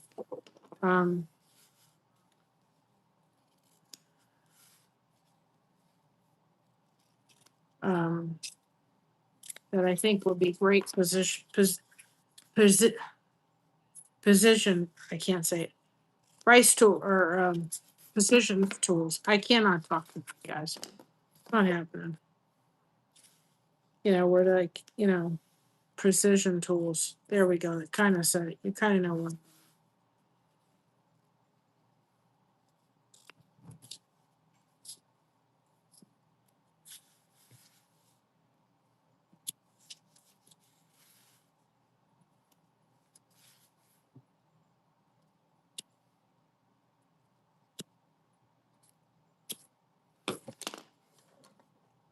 Also, I think if you had friends that weren't local that were doing this, I could see being able to do like a Zoom thing together where you could just sit on Zoom if you had to, and everybody had their project and you work together. That would be fun too.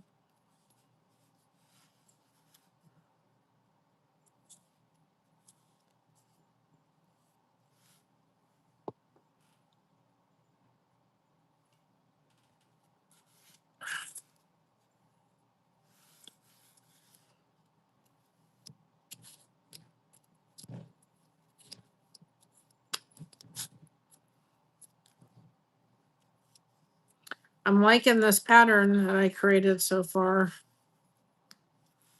Really liking it. It's coming out better than I thought.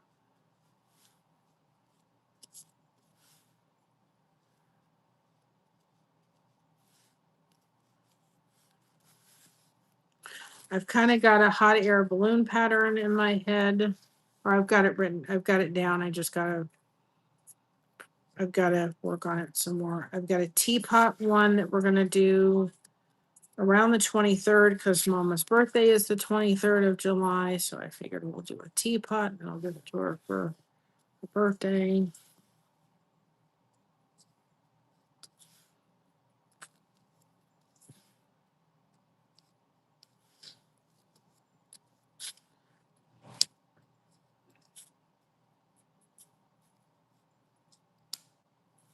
Did it again.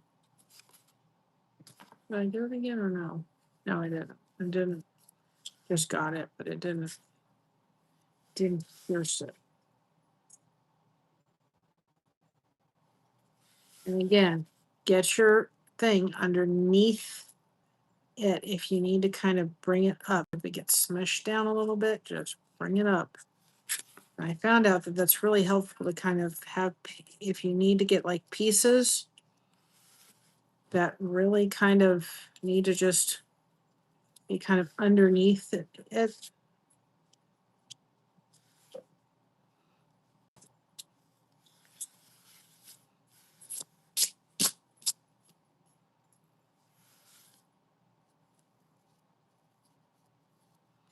helps.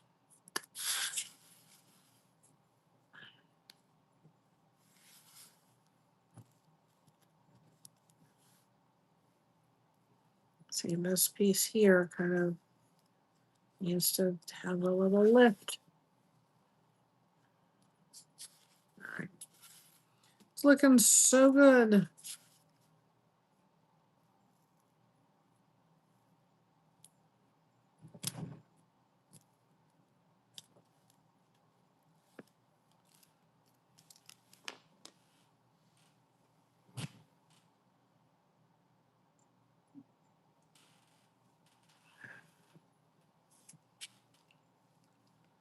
Oh, man.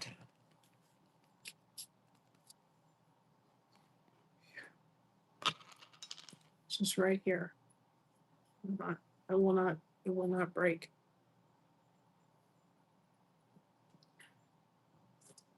And I'm wondering if it's because I haven't had my juice for a couple days.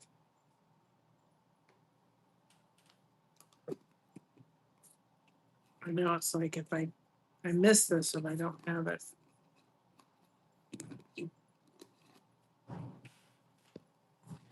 I got juice for Josh too. Trying to get him on the bandwagon. He's on it. He's just taking the slow road to China for his juice journey.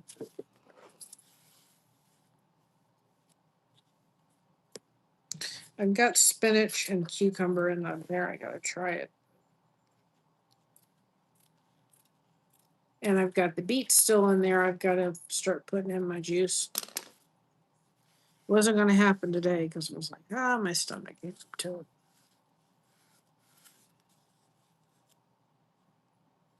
I had that one time and my stomach did a whirly dirly. That one's got to be, that has to be taken very carefully and slowly. It's not something to rush. I did that one. Never again. I went into my bedroom, I lay down, and I had to stop moving because it was like, Josh's stomach didn't like that one either, so we learned that that's not a juice to, you have to take that little bit by little bit. For sure. That was kind of one. That was the experience with that juice. I've been able to handle it since. It's too much, too quick. And I can tell you one thing though, my neck, I remember having it. I was like, things were popping and cracking. I just have to do it in a little bit of a slower manner. That one was not something to be rushed. Just haven't. And I kind of don't want to do that on a live. I want to do it and then. And they say if you're going to have jute or beets, anything with beets, do not have them when you're having tea because that defeats the purpose. It doesn't make it where it can be absorbed into the body. So it's like it's a wasted thing. So I think I want to try beets again like that slowly. And when I'm not on the live, so if it upsets my stomach, I know how much I can have without it doing that. That will not be fun. I mean, I was putting stuff, I was doing something, and I literally had it. I had to go lay down. I was like, I couldn't talk. It was not fun.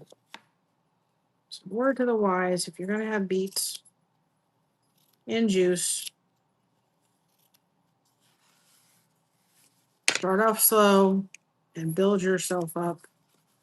And because it was just a fun experience there for a little bit.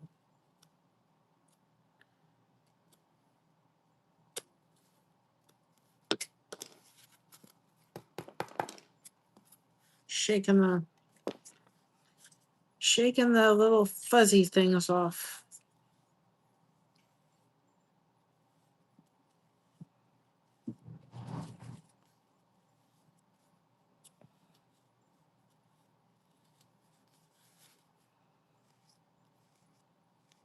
Now this one, when we get here, I made a cut here, but all of these other cuts were not like directly on top of each other. So I moved this cut. So when I do it, I'm going into here.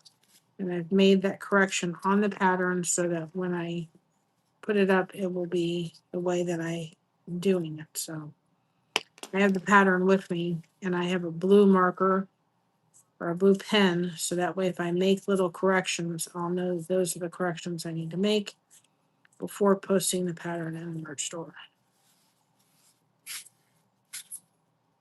So if you have two cuts like that, you're not going to really see it.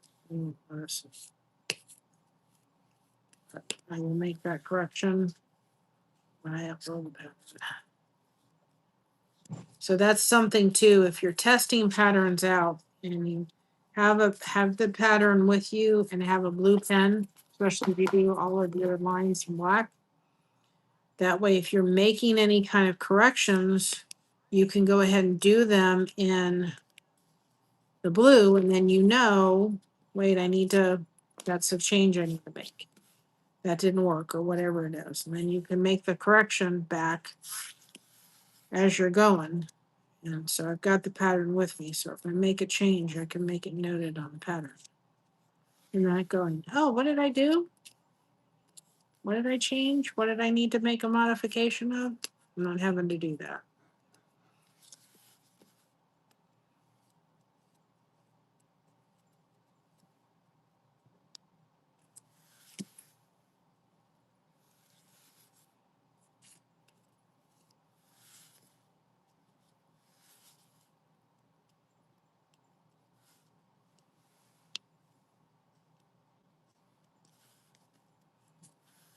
Trying to get this to cooperate. I think we need to lift it up.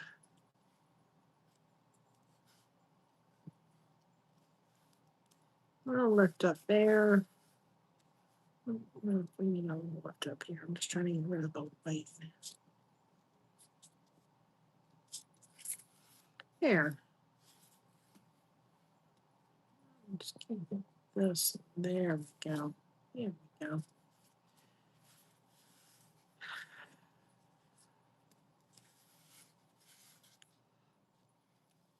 That's probably going to need a lift section. A free facelift. Now, if you do, just take your seam ripper, but go underneath, because then that way you're not going to get it where you're getting the fabric. And you need to do it with this little section because you don't want to rip the fabric, and you also don't want to do it too much because you will pop it out. We had that happen recently for one of the things on bus, and I had to make an emergency repair. It didn't turn out the greatest. Oh, I love how that looks. Love it, love it, love it, love it, love it.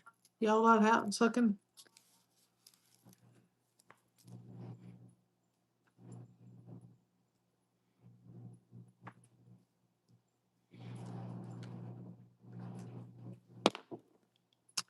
Loving how it's looking.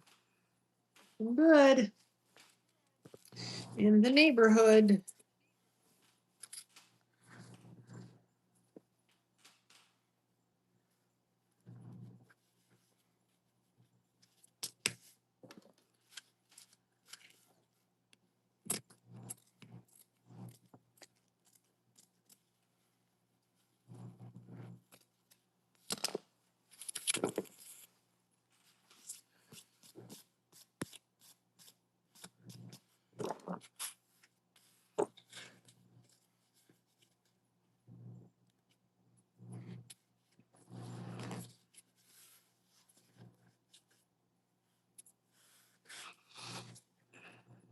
Yeah.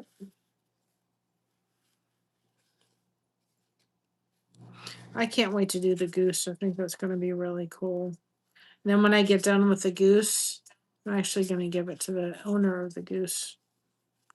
And he can put it in his store. That'll be fun. Oh, and one thing, I don't know if I can find it real quick. I probably can't. Let me see if I can go find it. I should have looked it up before, but I didn't. Let's see if I can find it real fast.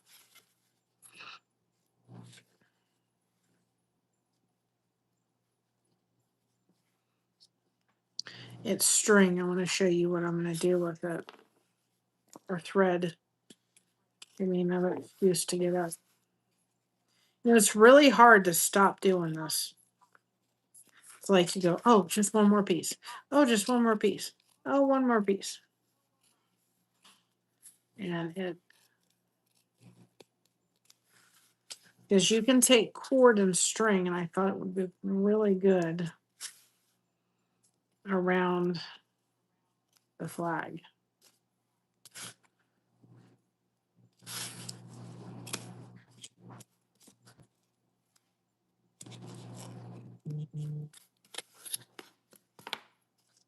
After this piece, I'll go see if I can find it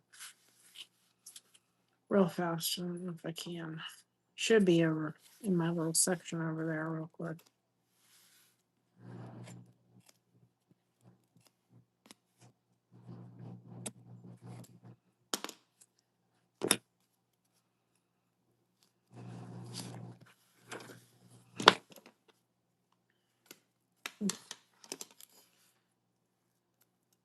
If you lift the fabric up or the project up like this, if you're on a curve and you need to cut, it's much easier to get at like an angle.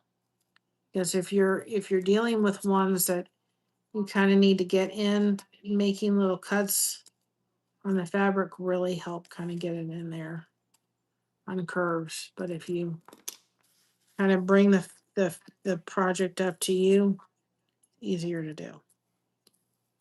You can see it a lot better.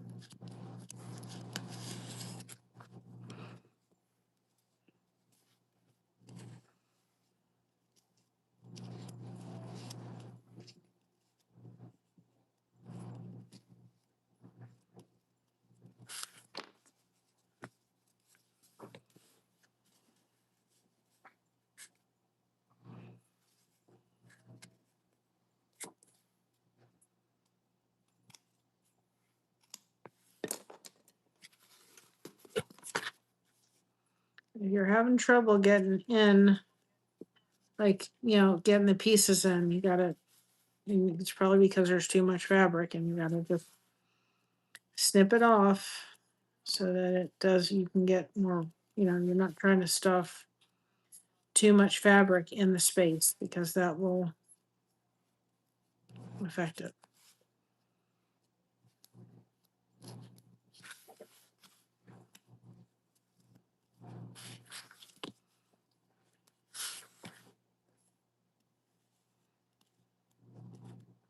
The fact that I'm doing all white really it'll blend itself in. Let me see if I can go find that real quick so I can show you what I'm talking about.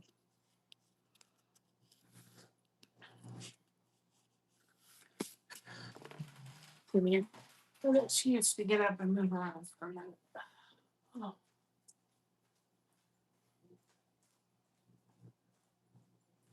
Keep talking amongst yourselves for a second.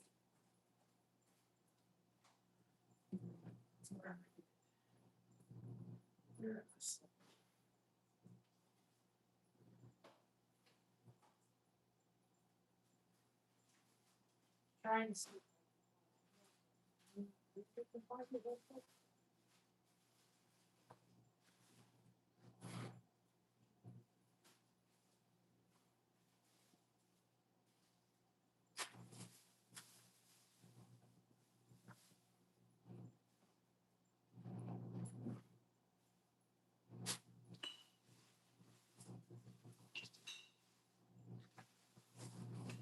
Yeah, there was something.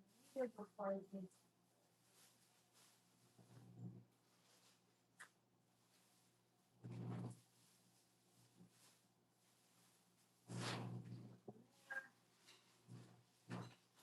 of the place, we'll be back to you all in just a second.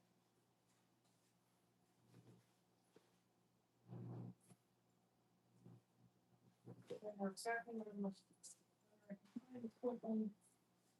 It's a whole nother thing.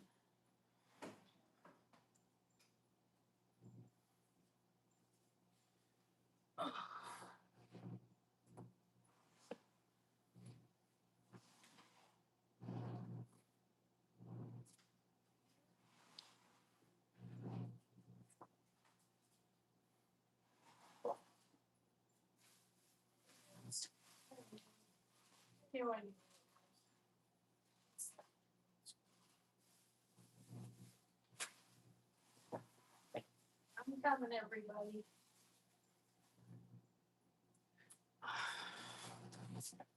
Exactly what I was looking for. Just forgot to take it. Okay, this is string, crochet string.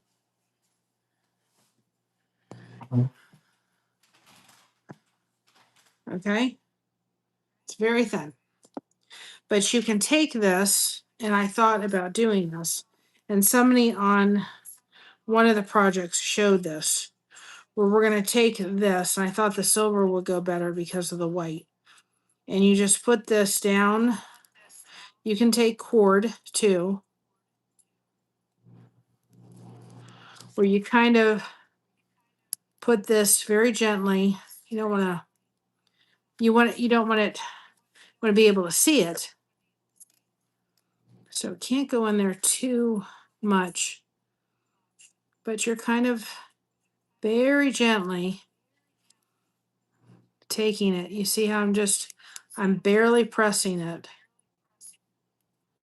And I would probably say that you could probably take a little bit of the glue just so it didn't come out or position itself, which we probably will. And see what I'm talking about? And then I don't have much of this left, so I'm not going to waste much. Right? Where you kind of have that.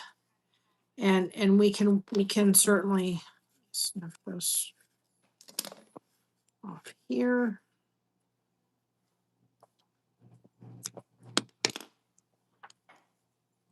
Right, and then you're almost just kind of laying it right in there. And then you're taking this and we're going to snip that right there. Right? Now I would probably say I'm going to take a little bit of glue just because I will want to make sure that's not going to move. But look at that, right? Look at how that really lines it up. And I would say you could start what I would do, especially if you're using something this tiny, is take that, right? Well, we got to get more glue. Okay. Take your glue, put it there. That's why I want those tools. Okay. Take your seam ripper and literally we're just going to start putting glue right there. Okay. And on there, we're going to put this because I don't want, I mean, if it was thicker, you can use cording too. I could take it and we could,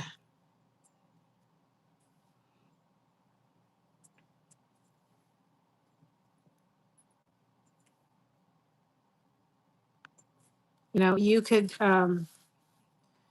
take cording and put it there too. Wouldn't have to be this, but this is what I have. So because it's so thin, I want to make sure that it's going to stay. So I'm going to put a little glue, just taking it, and we're just going to follow the line.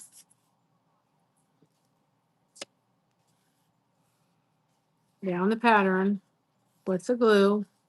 It's tucked in. It's not going to necessarily come out. But if I try to tuck this in, it is literally going to just fall right in the pattern. And you're not going to see it. So I'm just taking a little bit of glue. And I'm literally taking my thing and I'm just taking it. I'm literally laying my hand on it. I'm not even really forcing it into the section. And I'm not going to put it in between each one of these. I'm just putting it in between the stripes. Right? And so take your seam ripper, clean up the glue so you're not having leftover glue. It'll still dry clear, but it may, and I'm going to take this and just continue. What this is going to do too is it's going to really prevent any of the seams from coming out, right? The seams. And having this quick dry glue will really, and I've got gold too, but I just thought silver was going to be much better. And then we'll do them for each one. I'm just showing this one specifically so you can see what I'm talking about. And then I take this and just, this dries very careful or very quickly, this glue. So I would use a quick or tacky glue. Okay, and then you're just going to take this and we're just going to put this, and we may need to snip this off a little bit more. We want to make sure that when we're doing that too, that we're kind of like here, we just need to give it a little bit more so it's not so taut. It's kind of going down where we want it because there's a little dip there. And we want to kind of follow that dip. Okay. We're just going to take this little piece and we're just going to, and I'm going to take a little bit of glue and just put that down there because I don't want that to come up. Clean off your seam ripper. You could take very thin yarn. You could take 3-weight yarn for this. You could take cording. You could take ribbon. And then I'm going to take this and just kind of give it that little dip because there's a little dip in it. And I'm just going to take my seam ripper a little bit and just kind of follow that a little bit better, that line, without it going too much in the deep. Now look how much that really picks that line up. That absolutely, and we're going to do it all along here, everything. That looks so cool.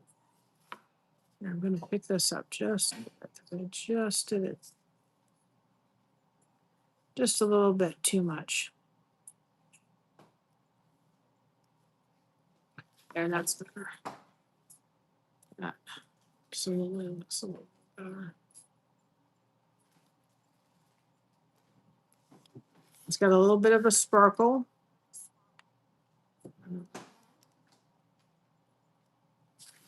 But that gives it a really nice kind of almost stitched in a little bit of, but I think it looks nice. So we're going to do that on every row leading up to that, leading up to this. We're going to do it on every row. With this one, because I had to make a modification. Take this off. So I will not do it yet until I'm finished on this side or on this side here or around the flag. Just in the end part is where I'll make it. I'm not going to do it on every little dip thing. I won't do that.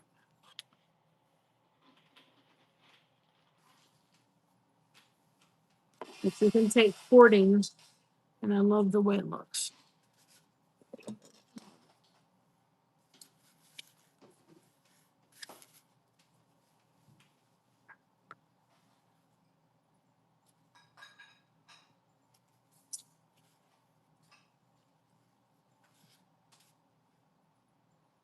Hi, Dan. Betty Ross. Yeah, kind of. We're doing a flag today. We still have that blessed project, but this had to come next.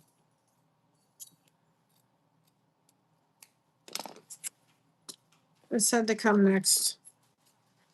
This was next in the line. We had to kind of had to put the other one to the side for a little bit till we finish this. I have to cut this off because this is just not. Oops.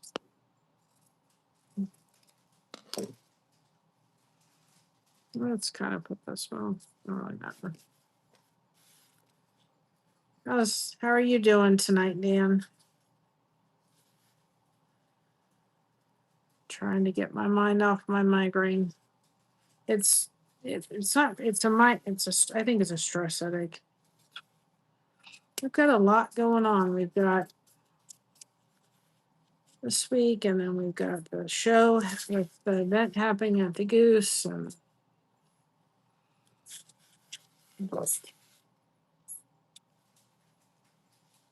other stuff going on.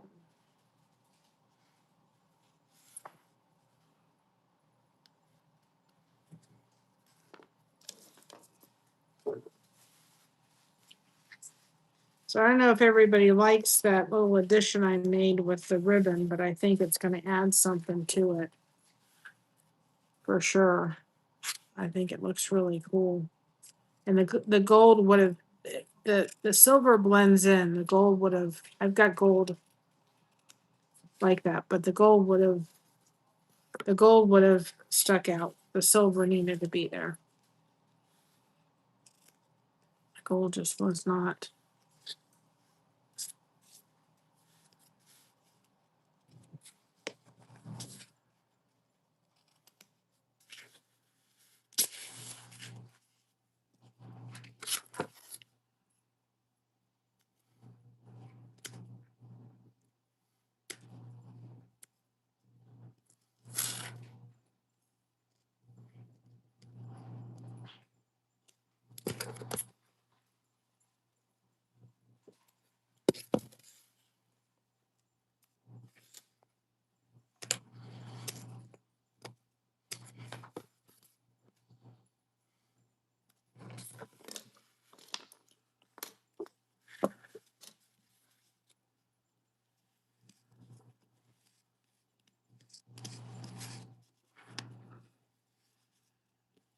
I'm really liking this one.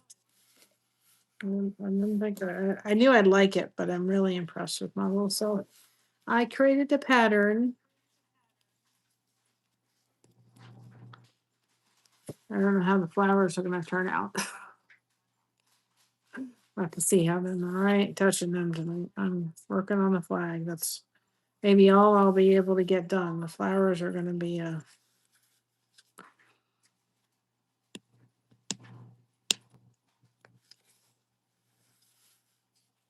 mm.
I'm sorry, guys. I'm in La La Land. It is so easy to do with this, where you just go, oh, yeah, you're doing this live, Mary. Get with the program here.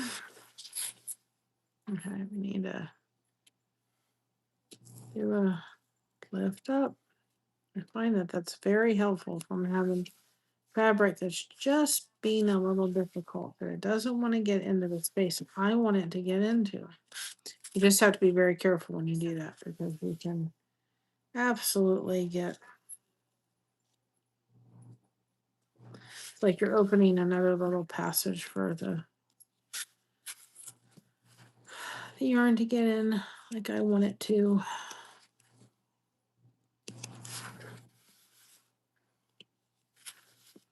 Now, if before I had made a little bit thicker of a cut, or deeper of a cut, I probably wouldn't have had the problem I'm having right now. But anyway, it is what it is. That will be covered up, so I'm not worried about that. When we put that little thing on, that'll be all covered up.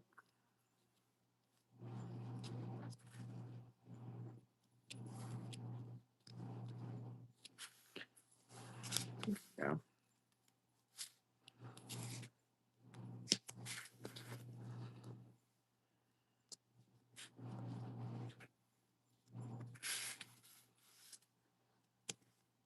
Okay.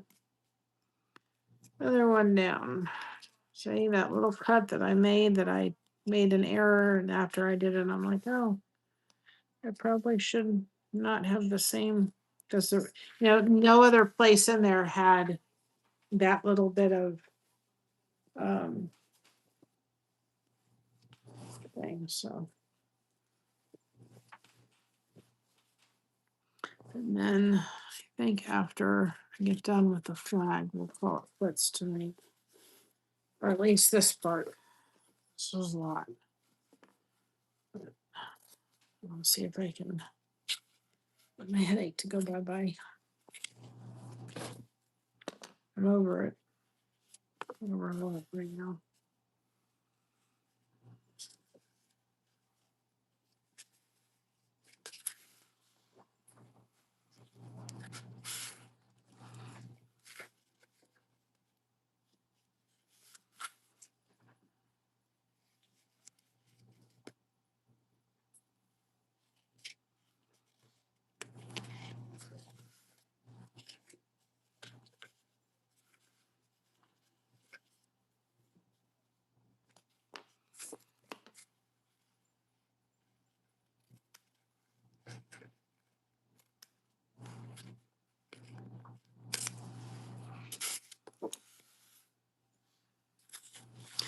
It's like so relaxing to do this. And this one is, I'm gonna, I did do this pattern without the flowers. See the flowers on the bottom? And I did it without that. And I was like, I don't know. Once I saw the flowers on there, I'm like, I really like the flowers on the bottom of the hill, you know? And I didn't like it without them, but I may not say that once I start working on them. But what I did too, just so people know, I'll get a pattern. People look at this. I purposely left these because I'm going to get like little rhinestones to put in the middle of these instead of trying to cut a circle in that. I thought it would be nice. Or if I found like little stars or something, like little star, whatever, or something I figured out, I'd just put those in there instead of trying to do circles or squares or something. I figured out, well, I'll just get something stars. I thought that would be really cool to put in the middle of that. So I just figured out, well, we'll do something like that for the middle of those. And when I put the pattern up, that's what I would be telling people is why that's done the way it is. We'll get some stars or some rhinestones to just put there, or pearls, or you could have found small enough buttons. You could find buttons to put there. I mean, there's a lot of things you could put there and replace for it. You can even take a little bit of glitter glue, which we have, and put a little dot of glitter glue in the middle of it. And there's a lot of things you could do instead of trying to make a circle worth of. I do not want to sit there trying to make a circle out of that little section.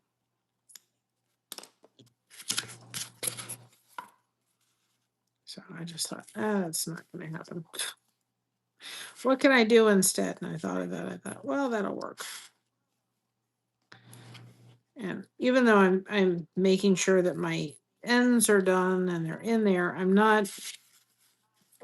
I mean, the fact that cording is, it's not cording, it's like yarn, very, very fine yarn, is going to be covering up the section. I'm not tremendously worried about, if they're not all going, because it's going to pretty much cover up the section, even though, like this, I don't want to leave that out, but I'm not like, I want them to still be clean. Let's put it that way.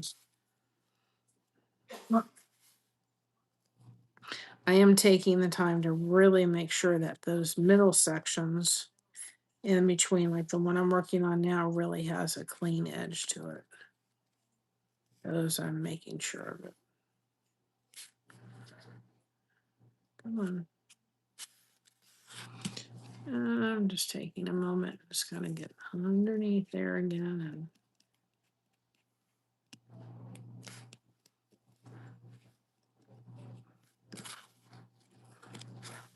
And there's one that's just not cooperating, or it kind of goes like this wants to go a little bit over by the red.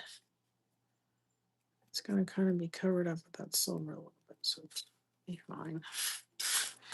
And we're going to be putting that silver around the edge part, so it'll be fine.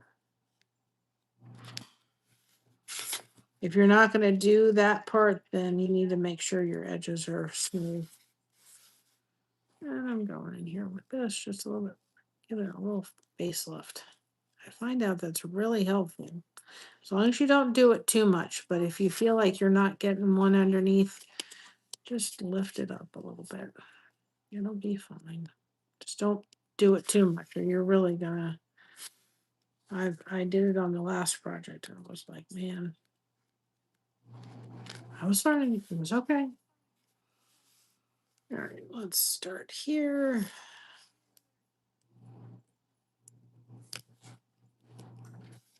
Red.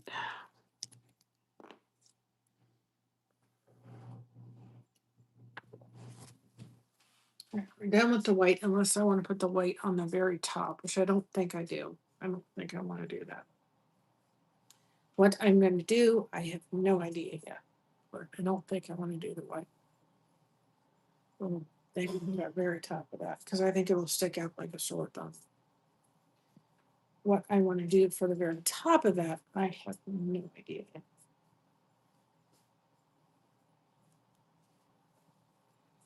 We will figure that out when we get to it.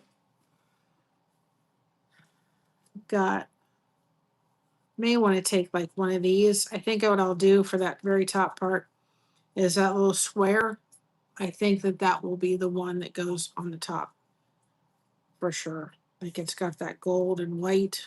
That's probably what I'll do for the top.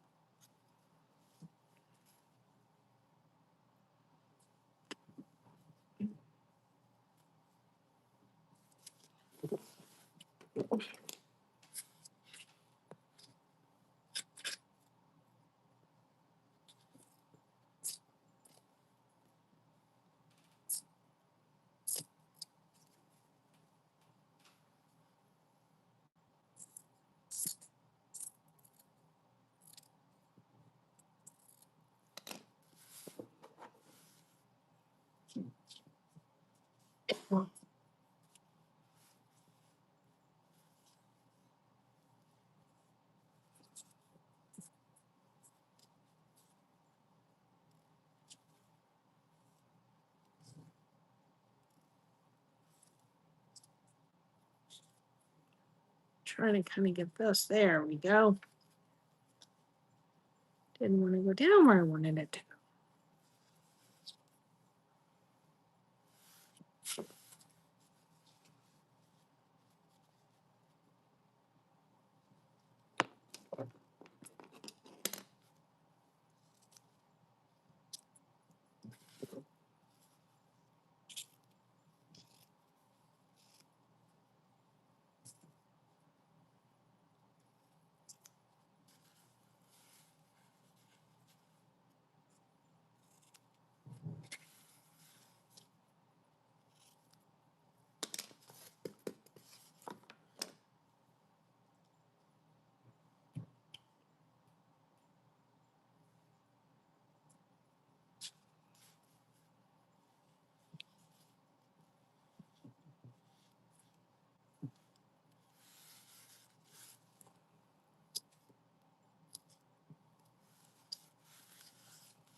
Just have to remember to talk while I'm doing this.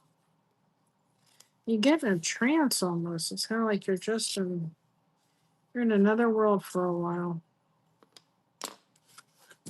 It's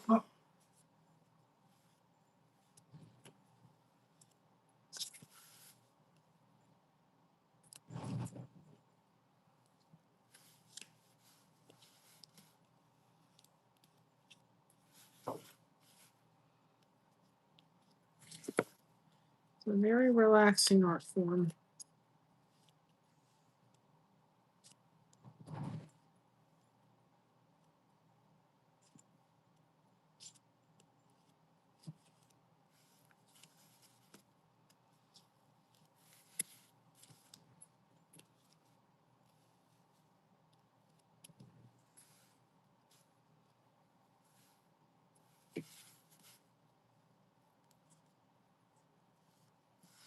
Who knew? Tell you one thing, I'm very glad I don't just sew. 'Cause that one, you all would not have seen this project if I had to do any sewing with it. No way. Not this girl's skill level is sewing.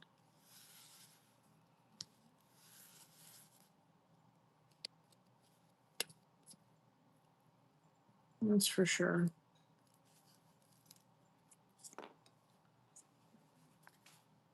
It's rightfully so that I use this because we are from.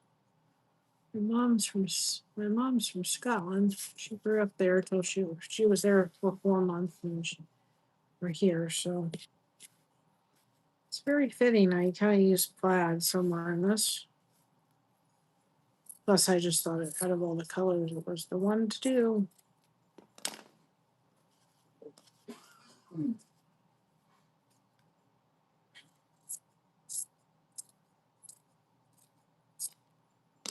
So I may have cut that one. No, I did okay on that.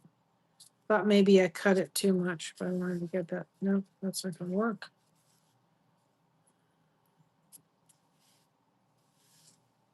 There we go.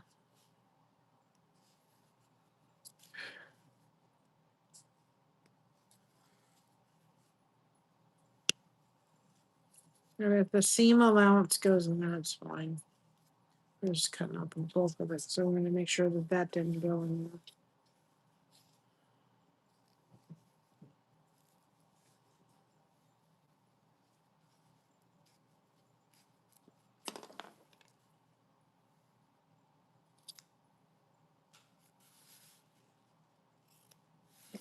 And two, again, if you're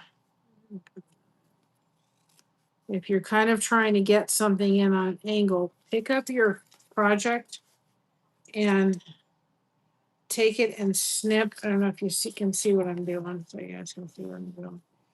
I'm facing it this towards me, and I'm just snipping, and then that way you have a better control than trying to get it laying down.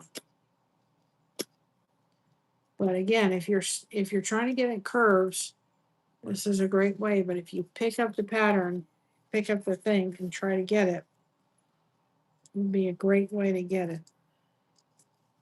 Because you're trying to eliminate bulk. You don't want too much bulk going down there, or it's going to be hard to get it in there.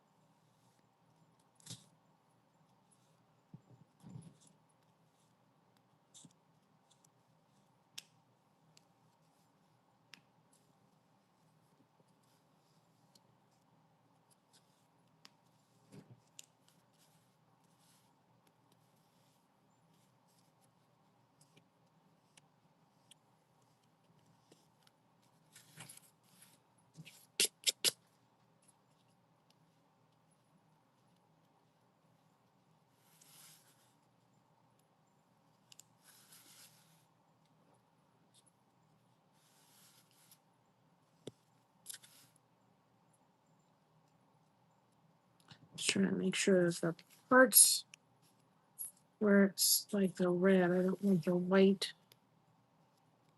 I want it to be red. The red stripes.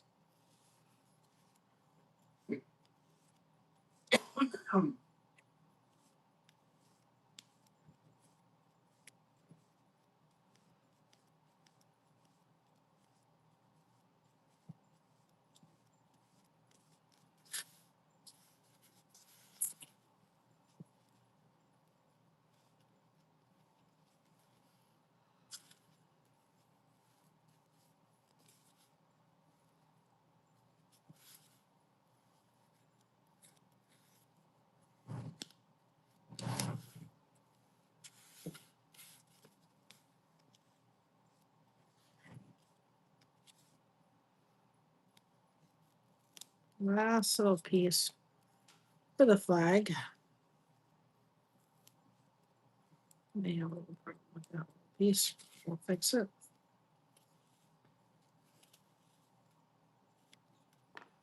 So let me take a break. Oh, I gotta stretch for a minute.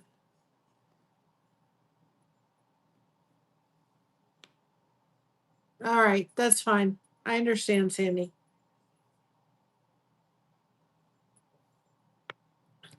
I'm gonna finish this little piece, and then I'm gonna put the little thing in between, and then I'm gonna probably get off. Thank you for joining us. And anybody else that did join us, thank you. Tonight for our flag. It's been a lot of fun. I think I needed this, despite the fact that my head didn't feel like I needed it. mentally I needed to sit here and do this. And I have a container here for like the little bit of fabric that little pieces. I have a container that I have that I put those little things in that I just don't want to keep that are not like whole pieces like this.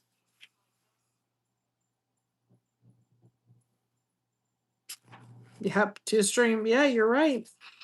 Um, so that way those little tiny pieces don't get lost. That if I need a little piece for something, I have it.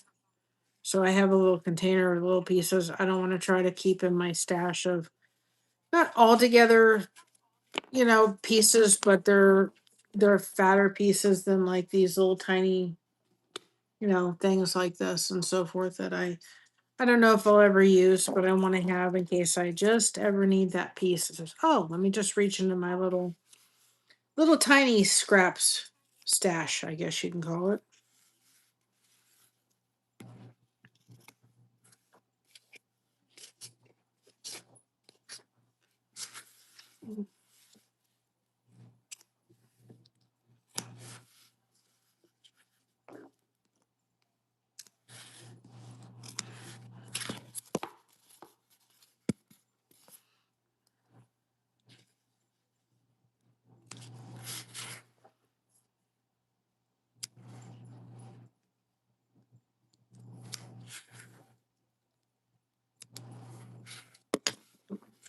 There we go.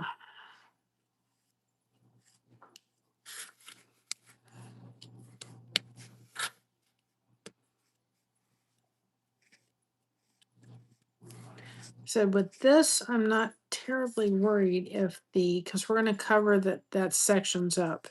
Not that you don't want it to be nice and clean and crisp and all that kind of stuff. And we want to make sure that there's not a lot of, fraying pieces and so forth. But we're going to kind of be covering that, not the in between pieces. Because we want this, even though this has been cut, we want it to look like one stripe. But we want to, I'm not totally concerned. See, I did that. I did it too much. I gave it too much of a facelift, but we're going to fix it. It's okay.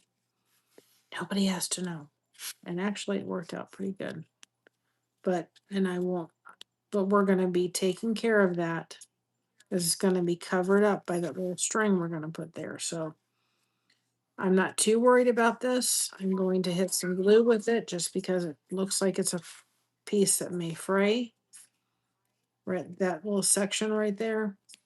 But it actually worked itself out pretty good.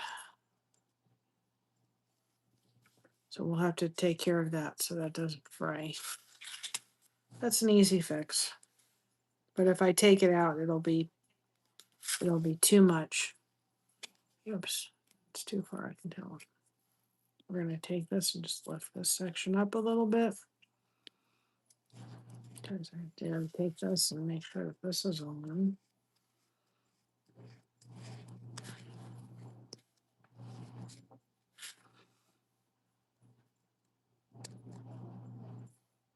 And we're going to be putting a little glue on all this, and I'm going to do it before we get off of here tonight so that all the work I've done, make sure, and I'm almost, and I'm not sure that I would do it on everything, but I'm almost kind of thinking that is maybe somewhat of the way to go a little bit, is to put a little bit of glue down each just to keep it in place. I don't know.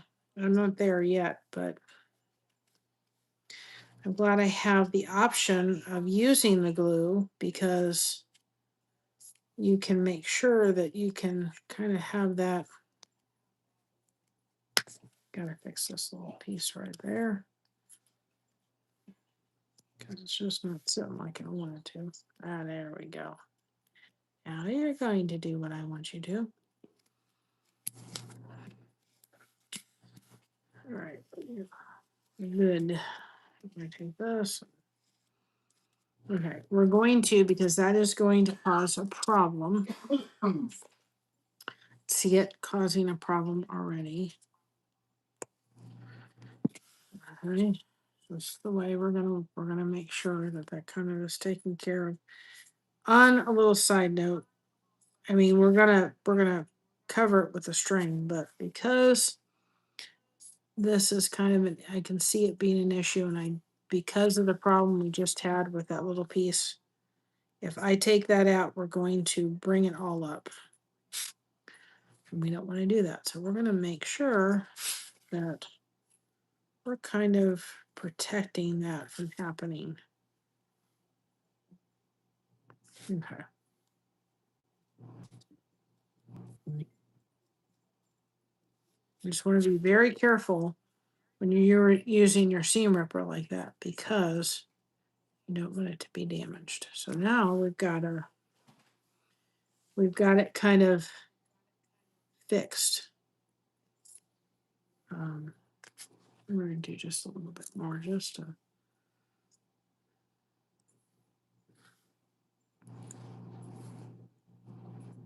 kind of on top of what we're already going to be doing with the other. We're just going to it's to me, it's kind of when you have a problem area like that, taking a little bit of glue is just it's an insurance, because you're doing you're doing a lot of work, and for it to come up or have problems, you don't want that. You want it to be nice. So that's my own little thing.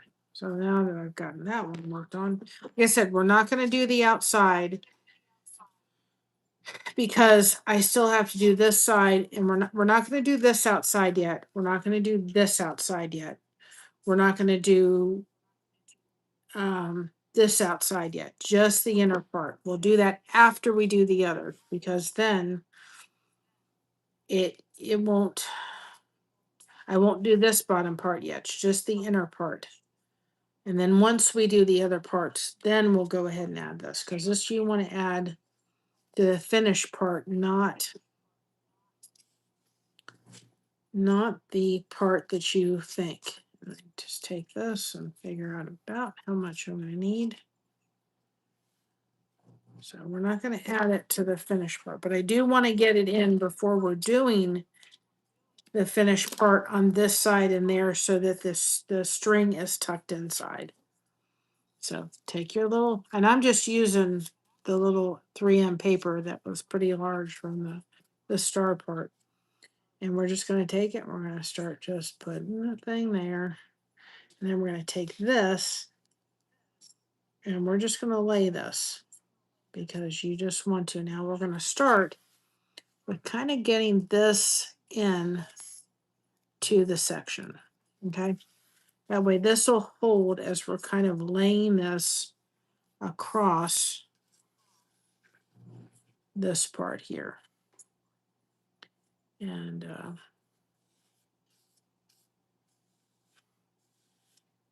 we're just taking it. And I wouldn't say that she would have to do this. I didn't see anybody doing it. Doing this, taking the glue and putting this in, but because this is so thin, this yarn, I would say absolutely, because what was going to happen if you had cording where you were kind of, it kind of could go in there, but this is not going to, if you push it in there, you're not going to see it. It's going to be a waste to some degree. And so having the glue on there, just make sure that this is not going to move. Because if I push this in too far, it's like we tried before, you're not going to see it. And then that'll be like, why bother putting it on there? So having the glue just means that I am kind of making sure that, because I can't push it in too far, I can only push it in just a little bit. I am taking a seam ripper and just kind of guiding it, and I am just giving it a little push, but very gently. I am not at all, and I'm not doing the glue like I'm doing it, but if it doesn't get on every part, it's okay. Because it's going to be enough where it's going to do it. But I think this does add, and I was thinking, what could I do? Of course, what can I have? This was at Joann Fabrics, but of course they're not in existence anymore. But Hobby Lobby has crochet. This is crochet yarn, a very thin yarn. It's like it's not even a one. So you could go and get crochet yarn and do it. You can use cording, probably use very thin ribbon. You could use jute, I think. I thought about doing that, but I just thought, I think it lended itself to the sparkle. You all know me, I gotta have the bling.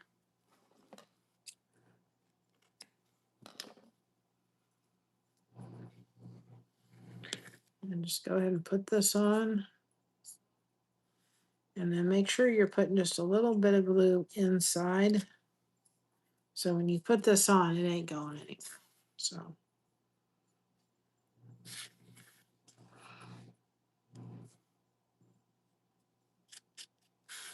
you can take your finger and brush it off, and it'll be fine. So now, remember, this is going to get cording too, but not at this junction because we got to finish that outside before we put that on. Okay. That looks really cool. That looks so cool. So I'm so glad I had a little left. Yep. I don't know if you see what I'm doing. Do you see what I'm doing with this? This is thin, very thin crochet yarn. I mean, like thinner than I could probably ever crochet with. I don't know if you can see what I'm doing with that in the middle. But you can use yarn. You could use rope. You could use cording. It'd have to be thin. Because of how thin this is, I am taking, and I'm going to dip this just a little bit to kind of match what we did before. Kind of with the dip sites. There we go. I'm kind of taking it and I am putting a little bit of glue. Now, one thing I'm not doing right now is I'm only doing this, and I saw somebody take cording. You could probably take ribbon, probably take jute. Another thing that that I'm not doing is I'm not, again, for those people coming, I'm not doing it along this side yet. I'm not doing it on the bottom. I'm not doing it around here or up here yet because we still have to do that. So once we get the yarn on there, or not the yarn, the fabric, then we'll add this all around the flag. I don't know yet if I'm going to do it all the way down. I may or may not. We'll see. But I'm definitely doing it on the inside part. So I'm not doing it on the outside where we haven't added the fabric, because this needs to be the last touch. Now, the person I saw do this, I don't know who it was, did not use glue. I am using glue because of how thin this yarn is. And I tried to add it, and what happened was, because it's so thin, so small, the pushing it down in there to hold, it's not going to hold. You're not going to see it. That was the problem. So taking a little bit of glue, I'm starting off by pushing it down there to start, just so it holds. Making sure that I'm not pushing it to the point you can't see it. So to pick that up just a little bit. And then I'm just taking a little bit of the glue, right? And I'm just carrying it down, and then I'm pushing the yarn string, whatever you want to call it, crochet yarn, because that's what it is. It's just stuff I had. I had gold, but I thought the silver went better with the sparkle. And then that way, it's going to keep it in place without me having to push it into the sections where you can't see it. And then I am taking my seam ripper and just taking it. I am kind of pushing it just a little bit, very gently, just so it doesn't look like it's totally floating on top of it. It looks like it's been pushed in there, but I am going to get those. I've got tacky glue I'm going to get. It has precision tools with it. I'm going to be getting like stylist. I'm going to be ordering those. See if they work a little bit better than the seam ripper, and see if I kind of, we're doing something like this, it may work better than using the seam rippers. So I'm just taking this, I'm not putting it in these little grooves that I cut just to be able to put the fabric in. I'm just taking this just very gently. I'm not pressing it all very hard. Just enough to kind of take this and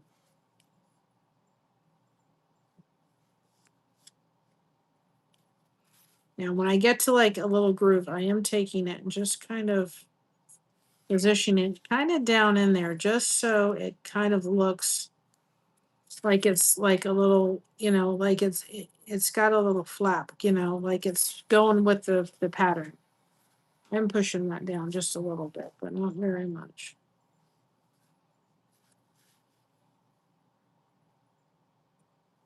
Well, I don't know if a nail file.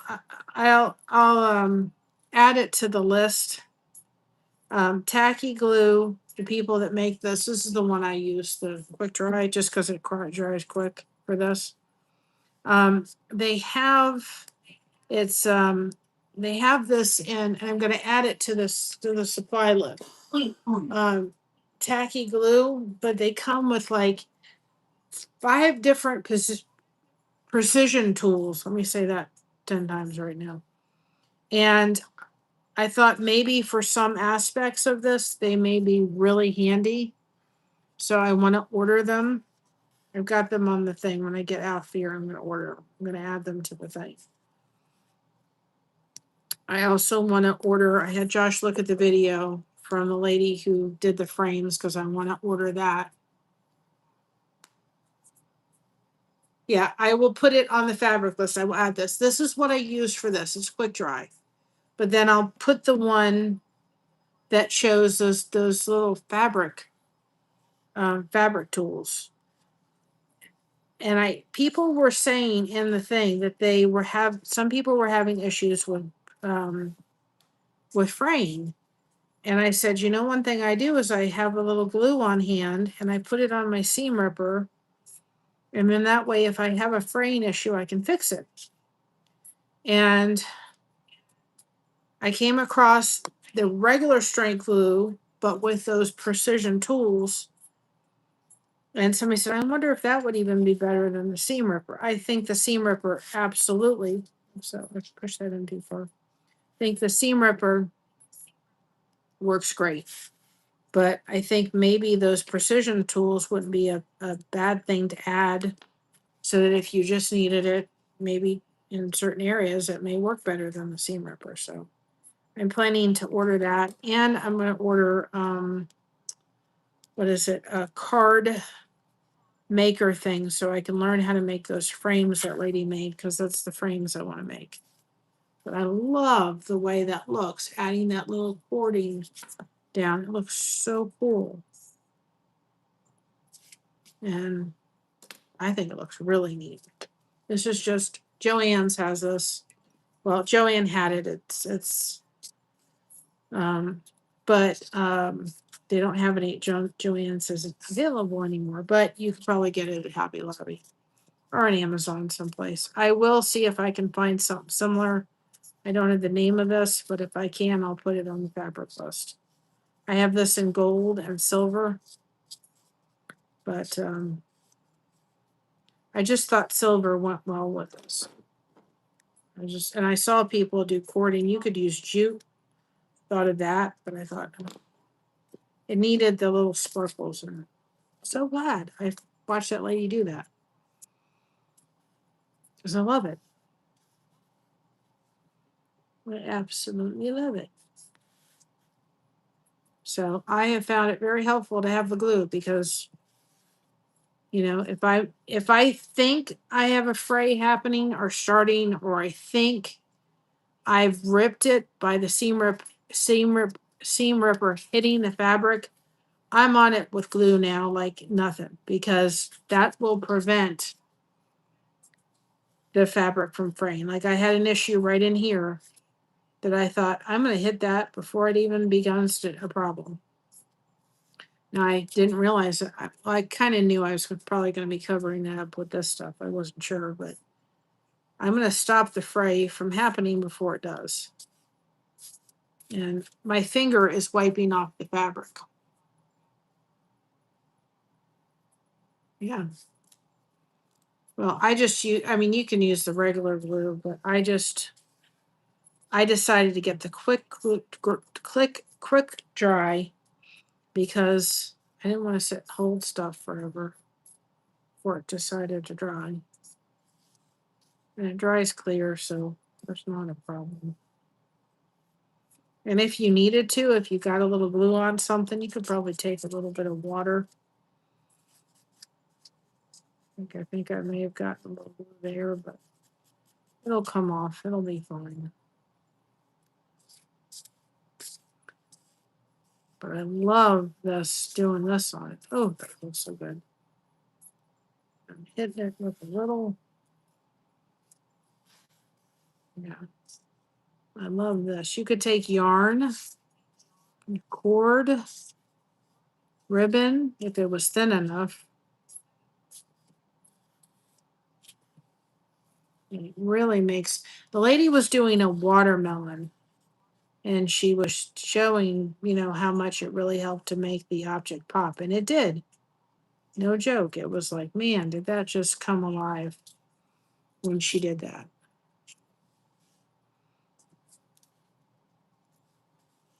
I think with the flag, it kind of looks like, when you have the flag, you kind of have the line, the sew lines in there, and I think it really does kind of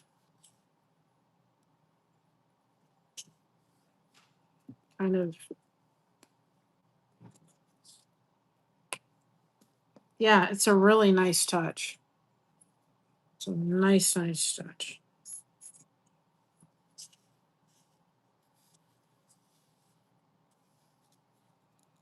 I don't know, it kind of finishes it off in a way I don't think it would have finished it off if it hadn't been if I hadn't had that, because it just, to this project, it really lent itself to that.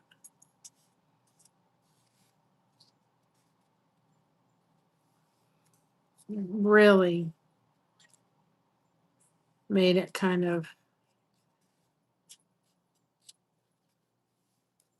just.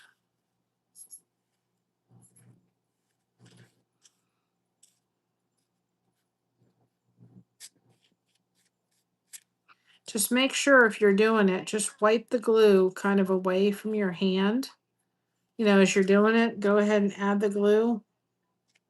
Make sure you're putting a little glue on the end part just so it stays. And so the yarn doesn't fray. Now to pick that up because I kind of, that's not set yet. So kind of, I don't need it to go into the hole. Well, I need this to kind of make a dip. So I'm going to have to give myself a minute because I've got to.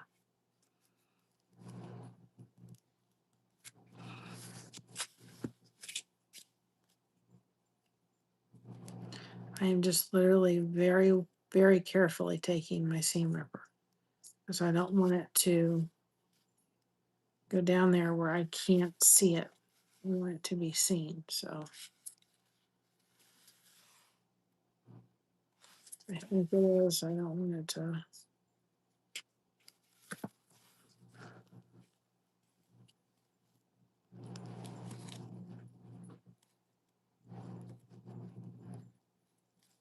There we go. And if you need to, take your seam ripper very carefully and just bring it up a little bit. But I still think that looks really cool.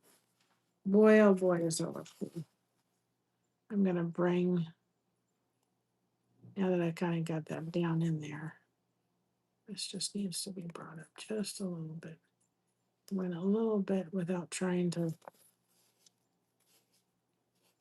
me doing the other, which I think I just did.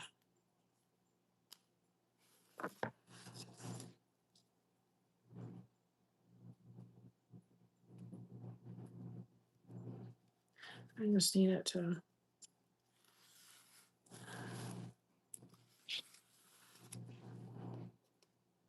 There we go. Yeah, fixed it. I fixed it. There we go. Let me see. You got better. That's like right here. And it just got a little dip in there, but I don't want to.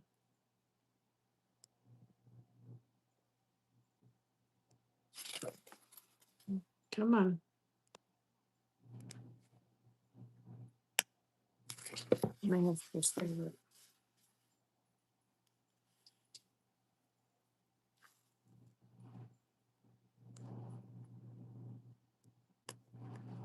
There we go. There we go. Now we got it. Now we got it. It's as perfect as we're going to get it. Yeah.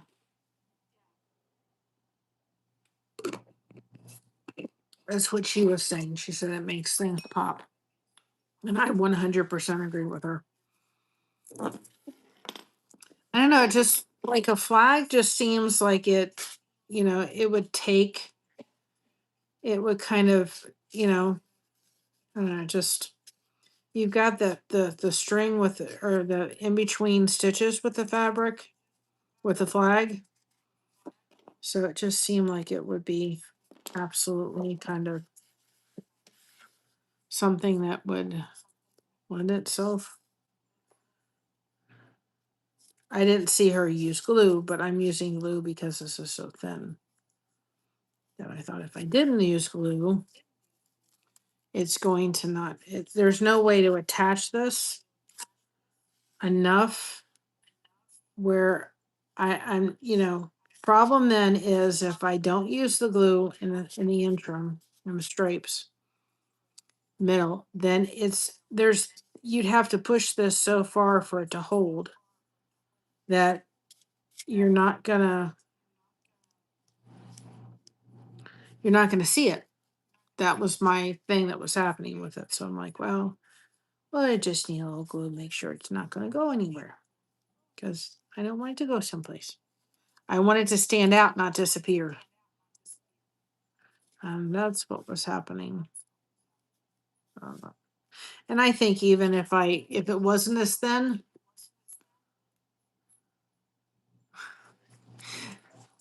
I do. Believe me, I talk to my projects. I talk to my crochet. I talk to myself in the shower.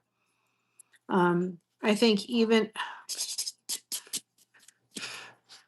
I personally believe that if you were doing cording or something, she didn't show using glue, I'd probably just use it in a little places just to make sure that it was going to stay.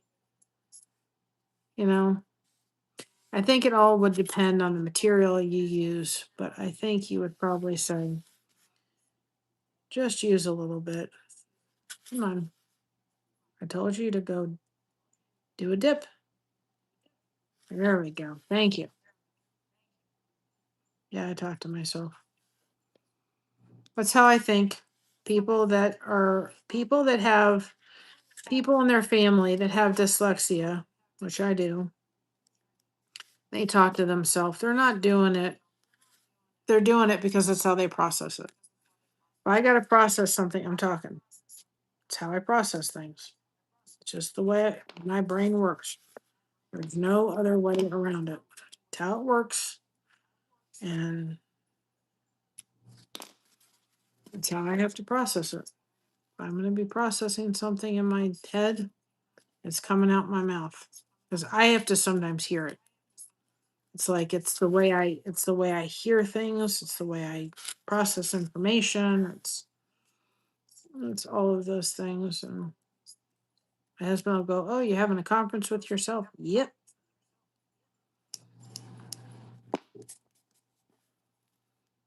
I absolutely will.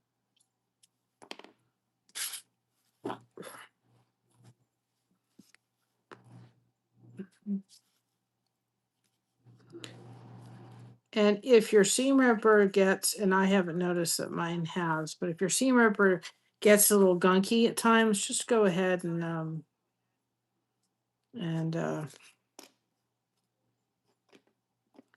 use some alcohol. It'll take care of it.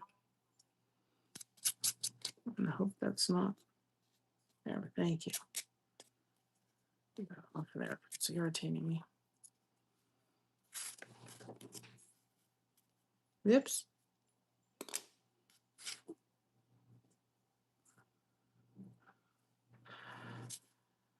And then after this, I'm going to head off here for tonight. I'm going to finish my juice before I get off.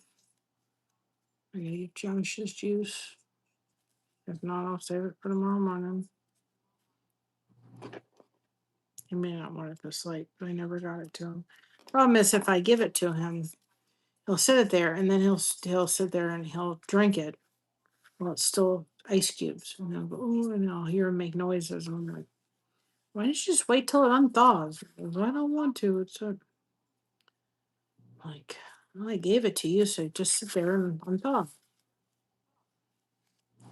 So I may end up putting it back in the refrigerator and giving it to him for breakfast in the morning.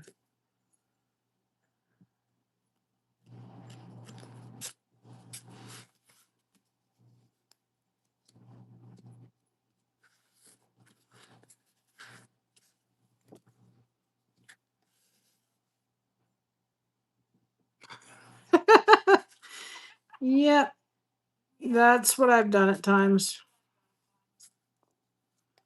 I've done that with a lot of things when I'm working on them.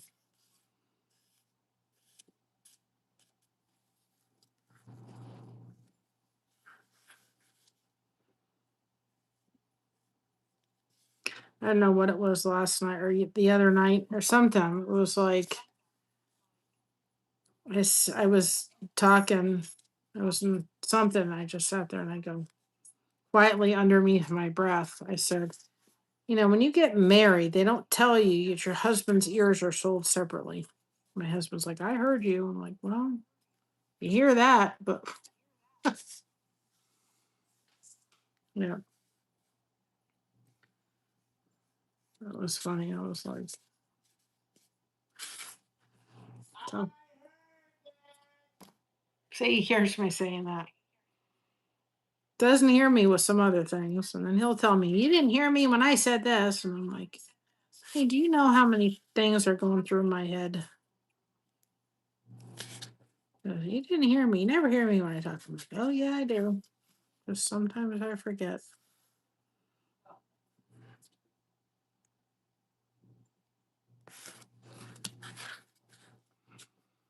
Selective hearing. Absolutely. It's funny because there's a gentleman that I listen to. I've watched, and he's talks about his Mark Unger, and he talks about um, how women think and how men think and how they process information and the tale of two brains. And that really helped me understand, you know, how he thinks, and helped him kind of understand how I thought. And it was very helpful. I thought if he ever came to our area, I'd go see him. But it was helpful to kind of understand, oh, that's how he's thinking. And that, you know, I've got like a super highway kind of brain and he doesn't, you know.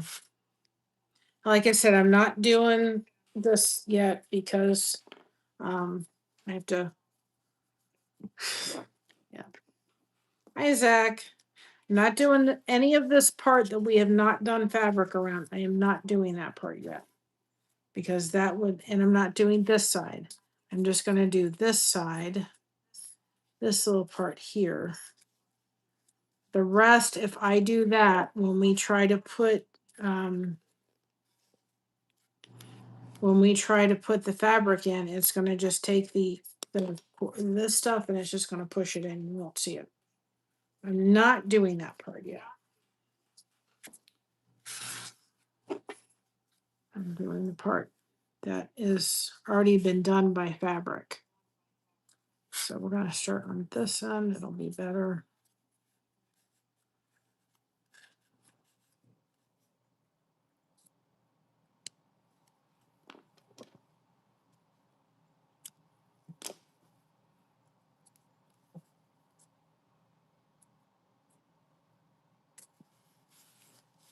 We don't want to do that on part that I wouldn't recommend doing this till you're finished putting the fabric. This is like a final detail. You do it to kind of be a final detail. Do not do it before you've finished.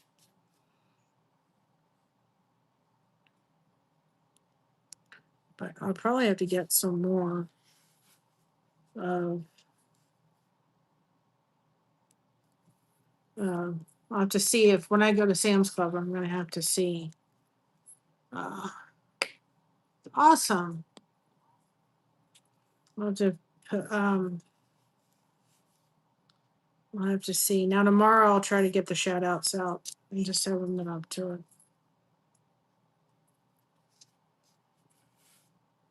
See if my headache goes away tomorrow.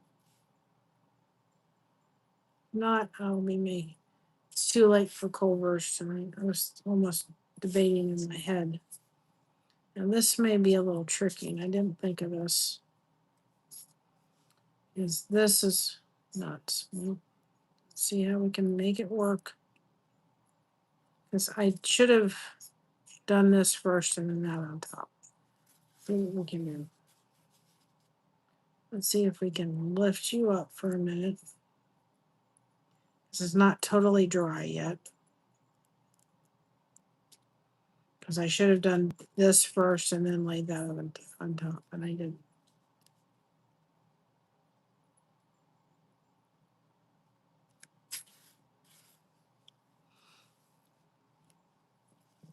That's learning.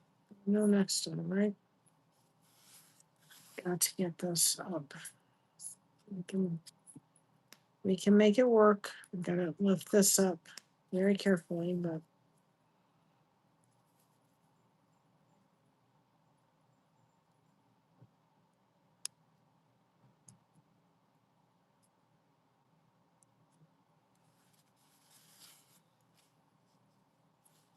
okay.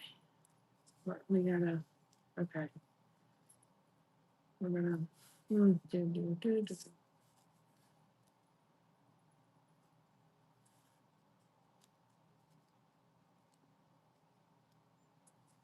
I'll fix this in a minute.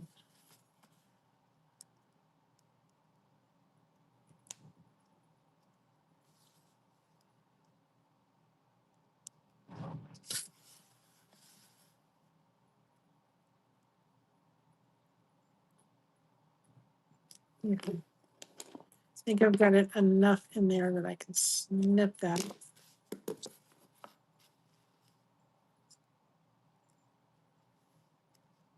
Just enough to kind of get it in this. Now we've got that. We're going to fix that other part. And I just got to get this to the point where I'm not, you can see it.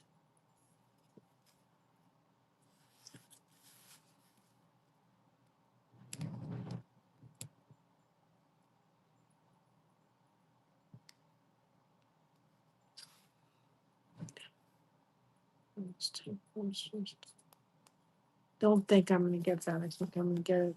Just have to fix this little part. Okay. It's going to have to be how we are going to be. Now we're going to take a little bit of glue right in that little intersection. I should have done the other first. And that we're just going to put that. And then put this back in here. And you be the wiser. Just wish that would stick a little bit more, but I don't think I can do it without really, like, that kind of damaging it, possibly.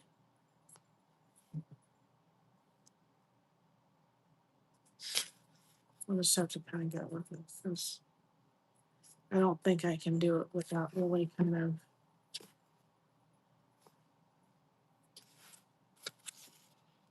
I can't, well, I'm just a perfectionist, guys. It's just the way I roll. I may dip this in just a little bit further than I dipped the other ones in, and then that will take care of the problem. You'll still see it, but it'll be a little bit. There we go. We just dipped that in just a little further. And then it kind of, what it will do too is it'll make that other part pop. It'll make this kind of look a little raised. That works. Yeah, you can see it. It's just, you can see it in there. It's just not as detailed as the other one. It's fine. Doesn't mean it'll be perfect.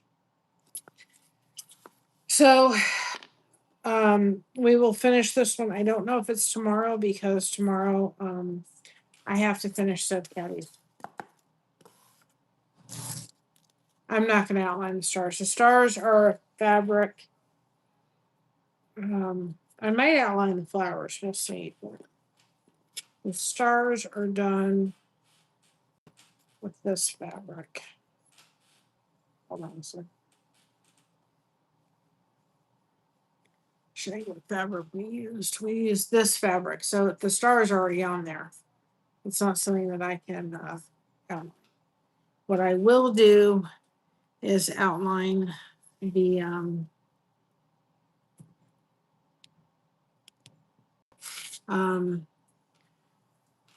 I may outline this. I may outline the flagpole. I don't know yet. But if you're doing this pattern, I would honestly say do this first, and then I should have laid this on top. Didn't think with the noggin, but we still made it work.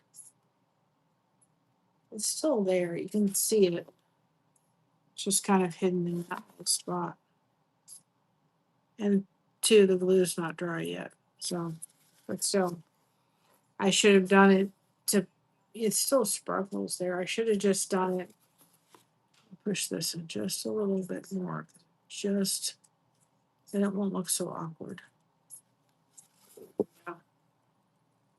Having that pushed in makes it work. You kind of see it, but it's not like in your face that I kind of should have done first, but that's a lesson learned.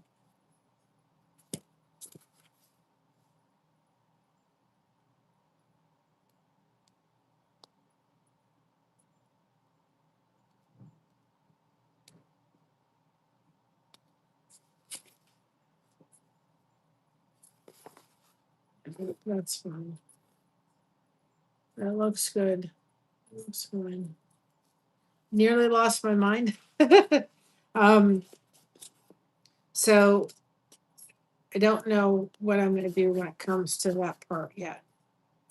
I do like the outline a lot. It looks so good to be outlined. And by having this a little further down in here, it makes this look like it's raised a little bit more, which I really kind of like. Having this down in here really makes this look a little bit more raised. So I do really kind of like that. But it certainly makes it pop tremendously. So I don't know. I'm thinking that I may do this for the navy. Mocha won't like that, so fine. Down this side. I think that this would be very nice.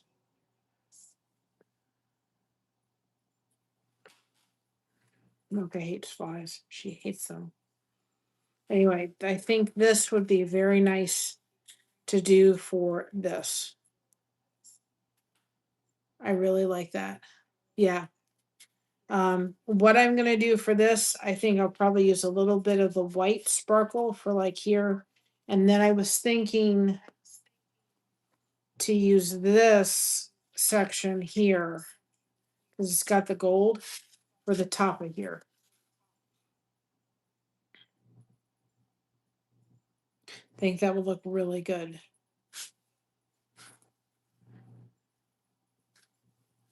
To use that for the top. So we'll use this for the top. We'll use a little white of the white sparkle stuff. And then I just think this will be nice down the side.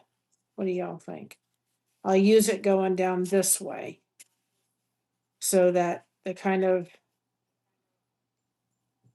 like just a little bit like this, like it's kind of like It's funny how that kind of lines up to be like this. So I'll use it going down like this, like the lighter side, or trying to anyway. But we'll do that for that. And then we'll use the little part for the top. And then we're going to use green. And then I don't know what the flowers are going to look like yet. That's a whole nother. And I showed people this earlier, but I found all of these that Christina had tie-dyed. Now I kept some for a private project that I'm going to do. But she had done all these. These are, we did face masks. We used these for, oh goodness gracious, what was it? We had done face masks. We had tie-dye all these, and I found them, and I'm like, well, I'm going to use these. So there's a lot of like fabric that I can get out of these two as well. That would be cool to maybe put on something somewhere somehow. I thought was really cool. I also have this too. Well, here, hold on. I have this that has stars on it that may look good in some of this. And we also have, from the lady who gave us all that beautiful fabric, we have a couple, not very much, but I've got a little bit of this.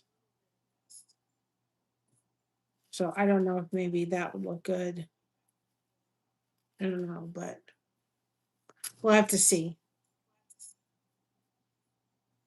I don't know if that'll look good or not. I don't know. I don't know how I would use this yet. Yeah, so I was thinking that possibly. But these are clouds. This is supposed to be the sky, so this is going to be like a blue. This is clouds because this is the pattern here. So this is going to be clouds, sky, and then some kind of green grass here. You know, this is all going to be kind of different patches of green grass. Somehow, some way. And then these are going to be the flowers, and we'll have to use the brown for the like tan or something. No, not brown. Green, like a dark green would probably be this.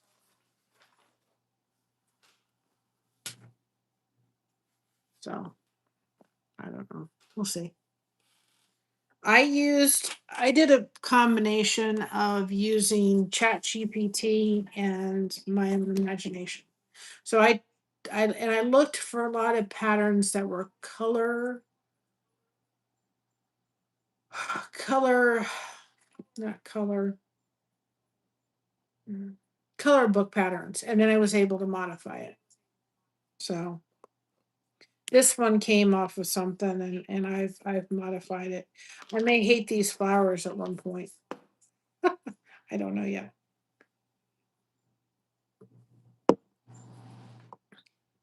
But I don't know. I'm not to figure out something for here that's going to show it off.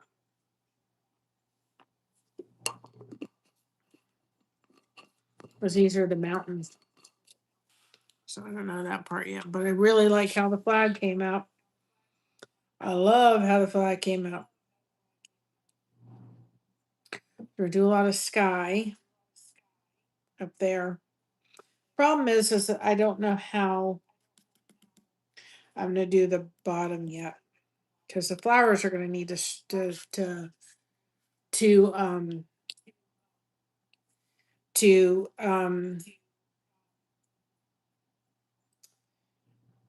to get. I don't know how I'm going to get this because whatever I use has got to be lighter so you can see it. But this is supposed to all be grass. I don't know yet. We're going to see. We have this too. We could put that like behind it, depending on which green I go with. And I have like this too, or Christina's. So we'll play around with it. We'll figure something out. But I love the way the flag came out. It came out better than I thought it was going to come out, actually. But if you working with the glue, and I haven't noticed, but if you think your what is it, your seam ripper is getting a little gunky, just take some alcohol, take an alcohol wipe, and it'll clean it right off. Another thing too is you could put um you know I do that before you're going to lay the one on the top, but you could put that string in between all these things. I don't think it needs it. I think it would make it look too choppy. So that's why I chose just to put it in. You could, but if you were going to put that string or any kind of string in between these sections, I would do this, all these little cuts before you did the layer here. If you're going to do this first before you're going to do this section. So as long as this pattern cooperates with us, it will go on the merch store pretty much as it is. But like I said, when you're doing or writing a pattern and then you're testing it out, keep a blue pen, and I'm gonna actually put that pen in my stuff. So like this line here matches up with this line here. So I don't want to, all the rest of these lines don't have one right on top of another. So I moved this line here so that it would look like the rest of them. So by having a blue pen, you can be able to say, okay, I need to, before I publish this pattern on our website, I need to make a correction so that I'm going to put this here. So any other things that I've done, like another thing I did too, I think I did, was I carried this like here. This off of there. Okay. This is another correction I had to make just because it was going to be hard to get it. So then this is kind of another part. So then I know I have to add this strip here. I think I did that part. And that one's there. I'm looking at the pattern to be able to tell if I made any other little. Oh, here was another one I need to make. Is from here to here. From here to like here, I need to make another cut in the pattern.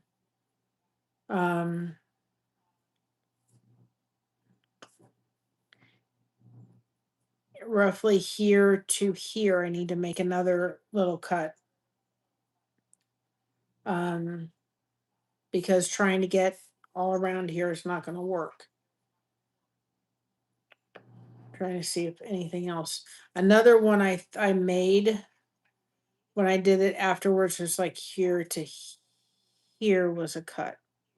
So if you're realizing you're making cuts, and I'm probably going to change that up and do more like this, just so it looks like it, like roughly another little hill.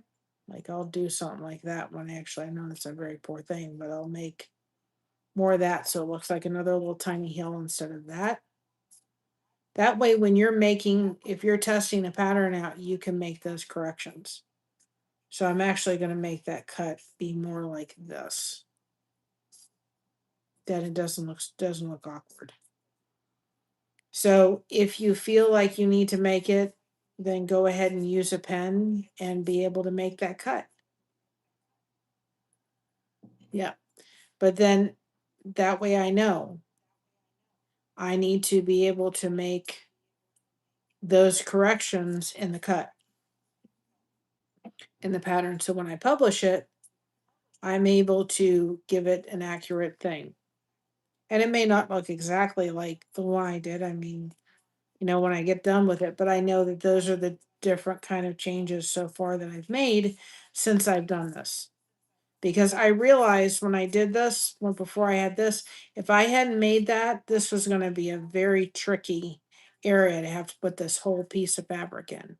So I had to make the cuts. One thing that I've been learning is you have to look at the pattern to say, okay, can I fit fabric in these little areas? This would have been impossible to be able to do a piece because I had to get, all the way across for everything.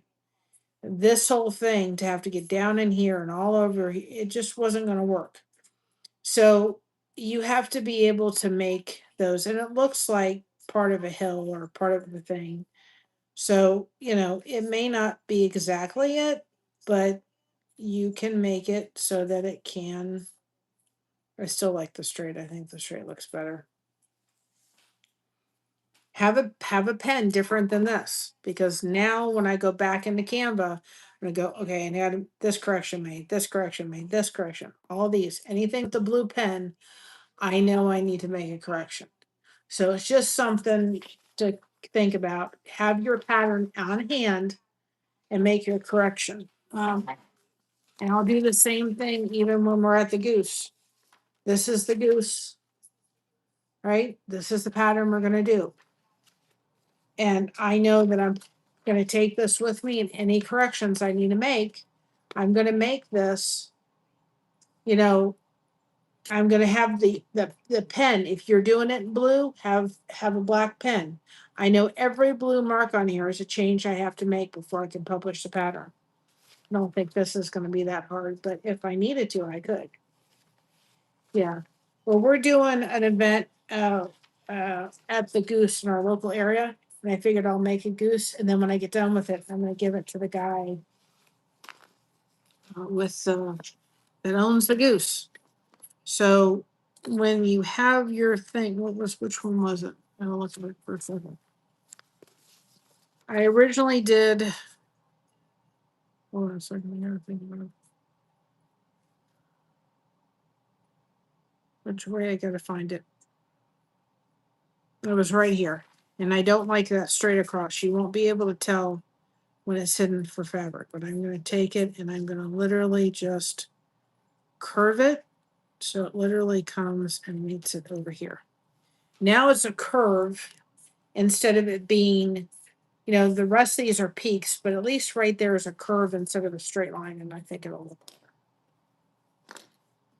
So, can I just encourage you, y'all? Let me say it.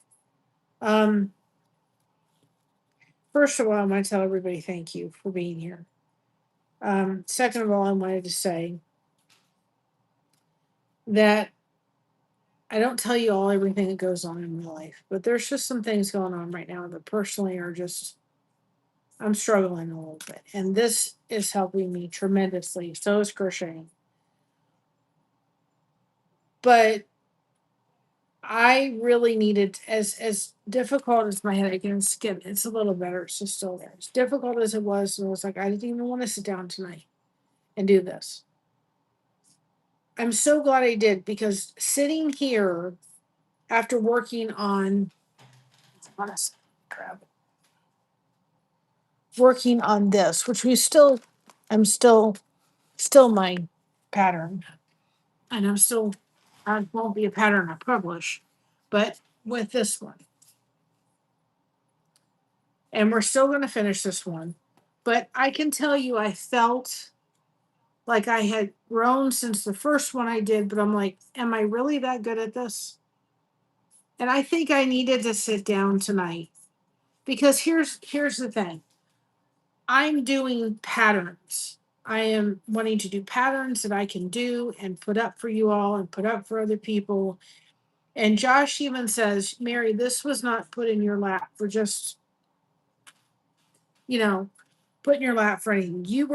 This was put in your lap for a reason and a purpose. And I totally 100% agree. He said, I can see a vision, a tremendous vision for this. And he said, I can see stuff happening with this. I don't see all that you're seeing, but he said, I can definitely. He said, you were handed this for a reason and a purpose. And just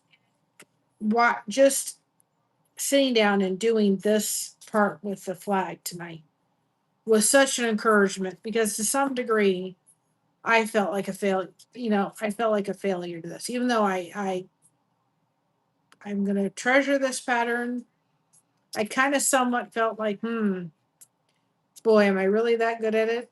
Am I ever going to get good at that? And this tonight, just seeing this, it's like, to me, from the first one I did, which was pretty good, to this one that was a little bit better, even though, believe me, there's changes all over the board I can make with this one. And if we're going to do patterns like this, there's a change I would do absolutely for using words. Use wood letters for words, and I have a whole thing that we'll do for. And I say that without getting to the flowers yet, because the flowers may be a pain in the absolute neck. But I did this pattern without the flowers, and I just really liked the flowers. The flowers just made it. I don't know what about the flowers, but they just needed to be there. But if I'd said, boy, oh boy, I'm really not the greatest at not only doing this, but maybe coming up with patterns, I probably would have walked away. I'm really glad I did.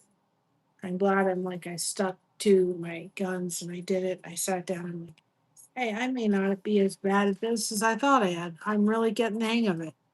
Um, in a pretty powerful way. And if I'm encouraging people to do it, that's great. Another place that you can get patterns is Etsy. That's another place you can get patterns from. Maybe that's be down the road we'll be able to do it. I can just see a lot of things happening, and the fact that I'm 3 in and I did that great on it, guys, don't give up.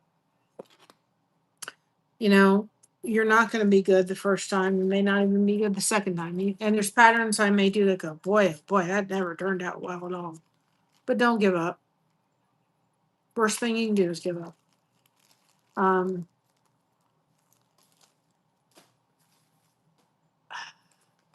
I'm, you know, I'm my crochet is still an important part of my life. But I can't explain. This is just there's just something different about this.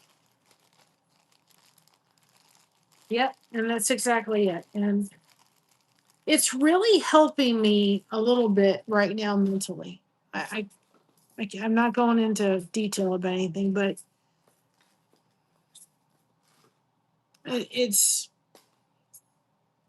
it's really kind of there's just some there's there's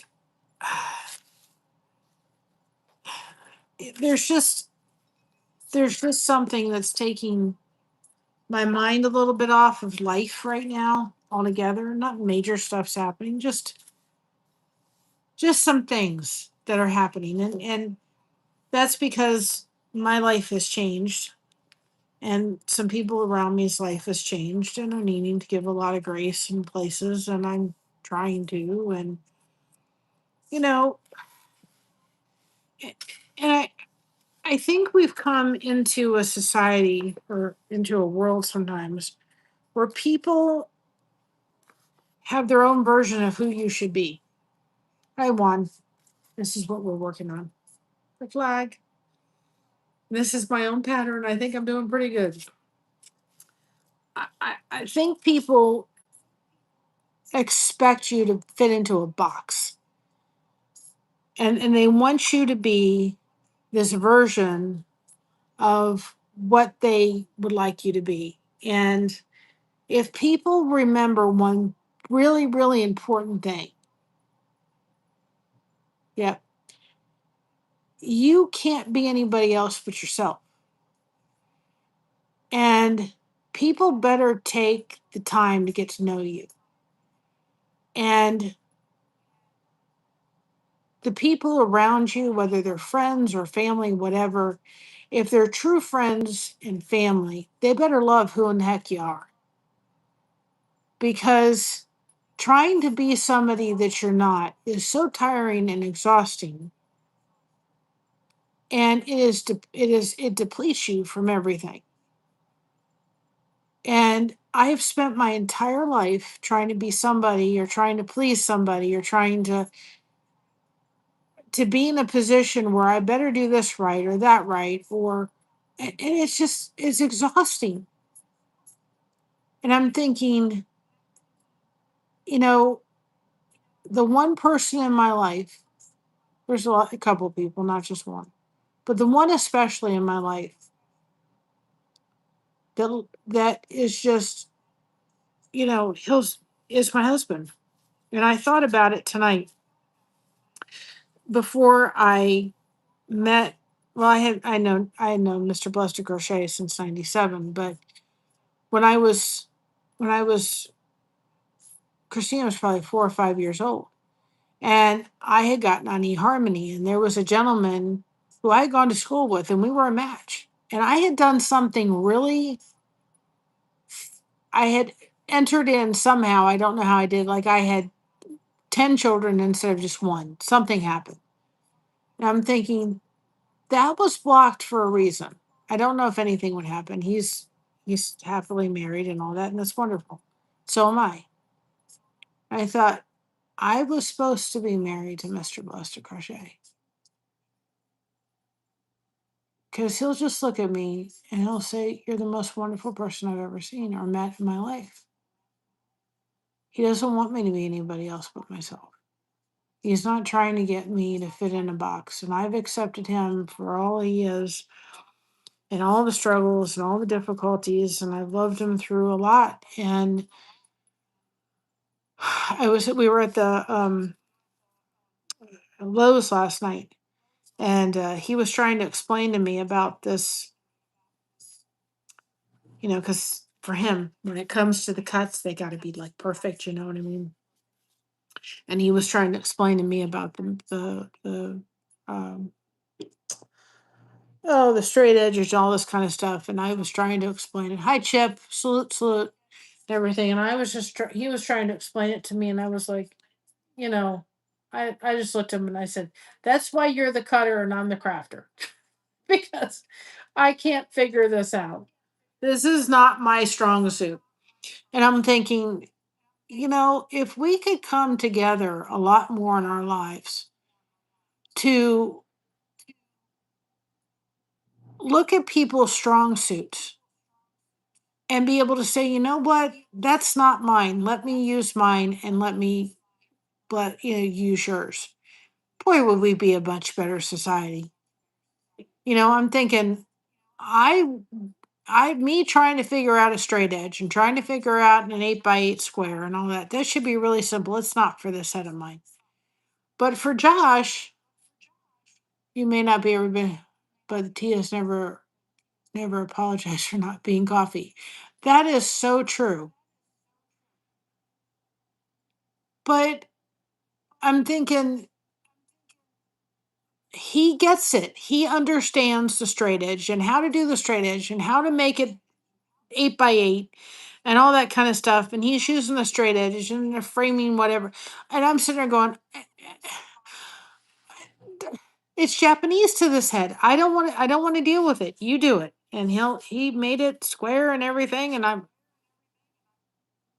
mean, if you can't tell, since we got the straight edge, this looks a lot more like a straight edge 8x8 than it did before we did the other one. And he didn't use the electric knife on it. He was trying to practice. But even when we use the electric knife for the next one, it's going to be even more smoother with a square thing. But I'm thinking, if I had to cut it, yeah. But I got somebody who does it better than I can do it.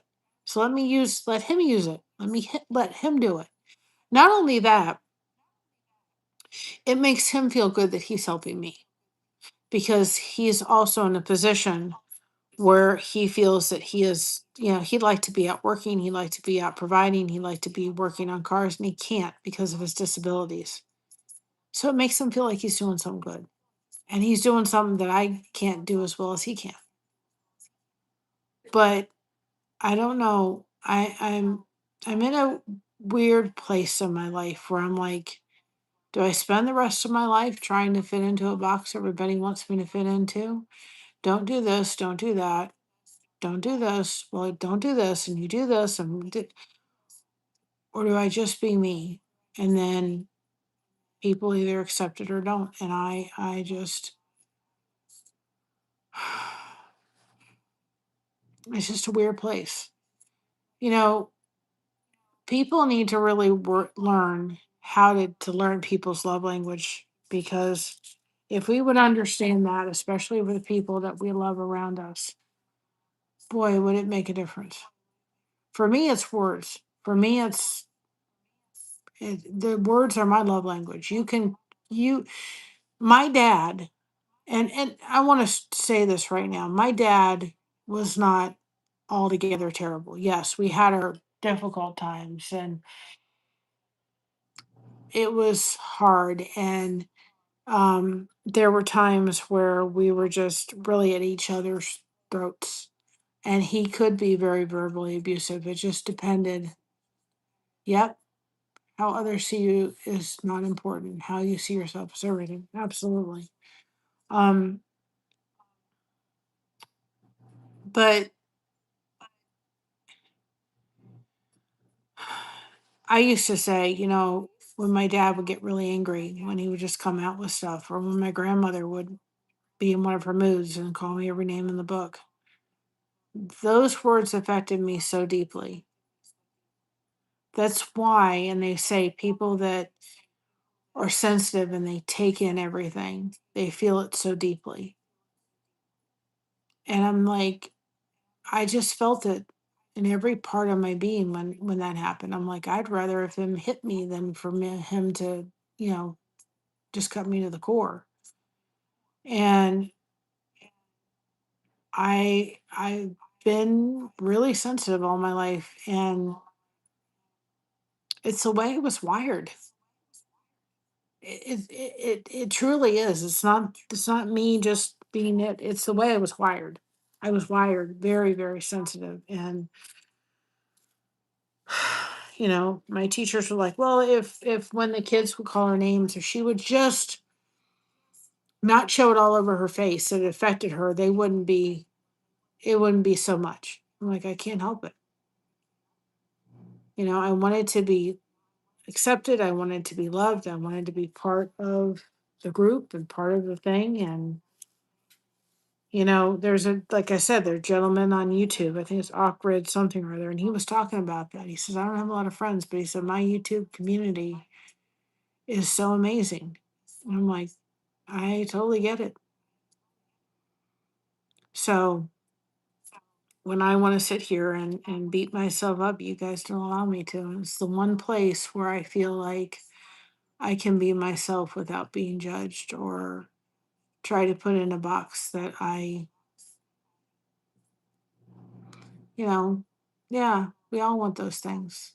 I just feel lately like just be in this box, fit in this box, and then, you know, and then I don't feel like myself. And I don't know how to navigate that right now. But I can come here and be my goofy self and maybe say the wrong thing or whatever and be just loved. And that means, guys, more than you ever know. And to every fibromyalgia patient, to everybody dealing with a chronic illness, there are times like, and I've had them where I've had migraines that just put you in bed. But can I just encourage you, please? Don't sit there. Get your hands busy. Get them working. Hi, Amy. Get them working. This is how far we've come. I've had to stop because if I continue on, we'll be here till 3 o'clock in the morning, and I can't do that again. um, you know, it's just a weird place right now. I think I'm trying to find out who I am because to some degree my life is going to change and I'll be added on as not only a mother and a wife and a daughter, but a grandmother. And that's just a whole nother thing because I know I won't be a grandmother like either one of mine. They were wonderful people. They just had their kooky self. Yet I know that I'm not perfect. So am I going to be the perfect grandmother? No. But there's not one thing that I wouldn't do. I will love that little one like you can't believe.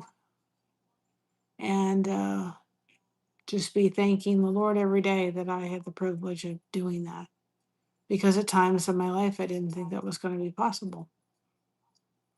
So anyway, um, with that being said, thank you all for being here and being a part of this community. And I don't know where this craft is going to take us. I see big things for it. I really do. And I think, I don't think we found it by happenstance. I think we found it because there was a reason and a purpose. I also don't think, thank you. I also don't think, I think that there's big things for this. And I think that we're kind of on the cusp of it to some degree. It's kind of like, it's so new that, thank you, that it's a lot of people haven't heard of it yet. So it's something that I just think it's not a crochet that's been around for years and years. It's been only around since the 1980s. So it's something that is, I think, going to grow in popularity. And once people learn about it, and try to get that piece to go where I want it to. And it's, you need to go down. Just, there's just a hole right there. I want it just to go down and dip. May not even go in a dip like I want it to, but there we go. Before it dries, I always put a little bit of thing on it. It may not stay there. It's fine if it doesn't. It looks fine. Just that little dip part is where I wanted it. I'm gonna have a dip, dip. And I hope, if nothing else, if this channel is ever in any way, shape, or form, I hope in nothing else I've done, and to anybody listening or any future generations listening to it, your grandmother did this channel because she wanted to make sure that people, not only does she want you to know your history in some degree, which we have done, and recipes and all that kind of stuff. I wanted you to know who I am. And I wanted to make sure that people here had what I didn't have at times, which was a community and people to talk to when they felt like they didn't have a place to talk to anybody. And I hope I've accomplished that. And I hope I continue to accomplish it. And I continue opening the door and giving people spaces and community and talking to. And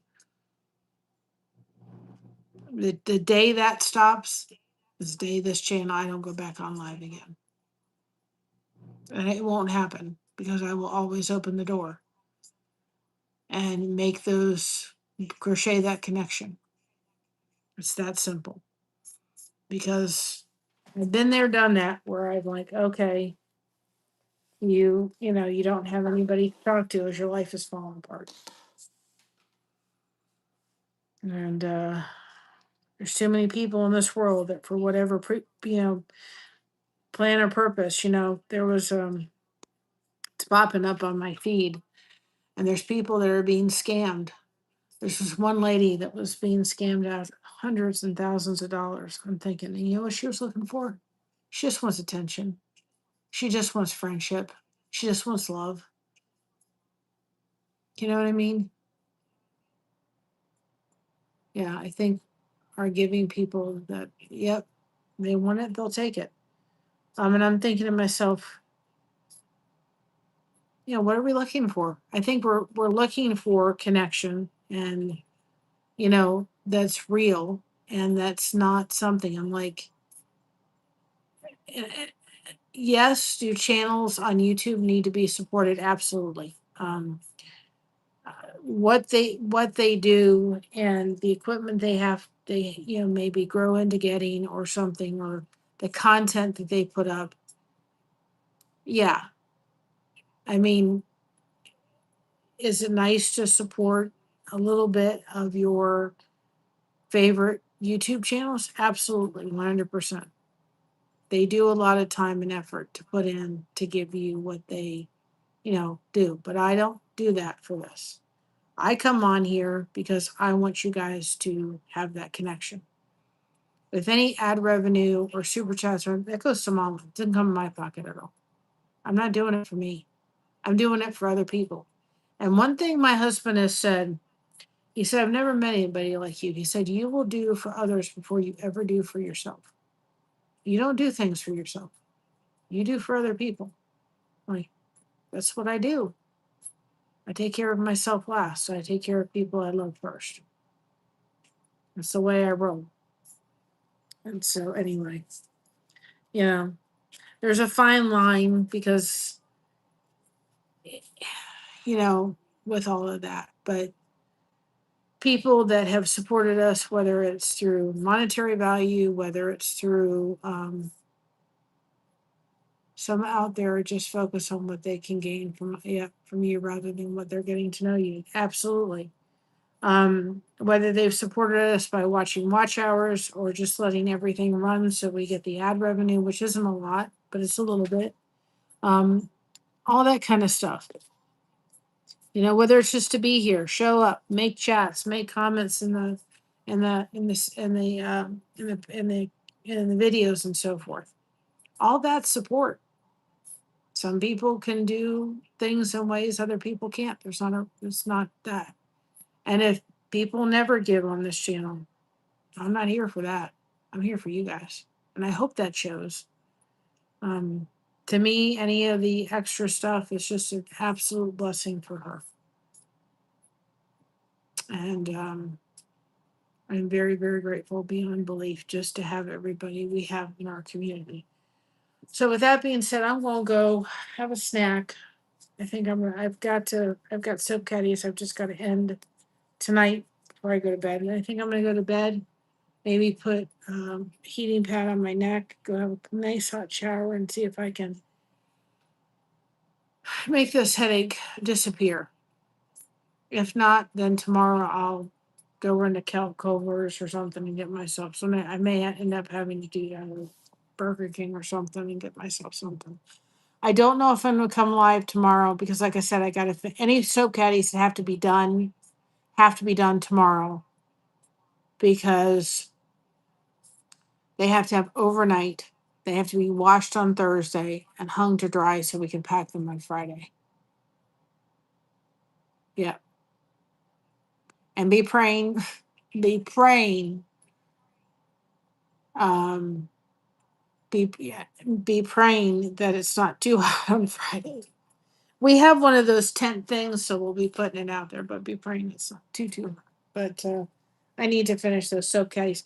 Oh, I found a pattern. I can't sell the pattern, of course, because it's not mine.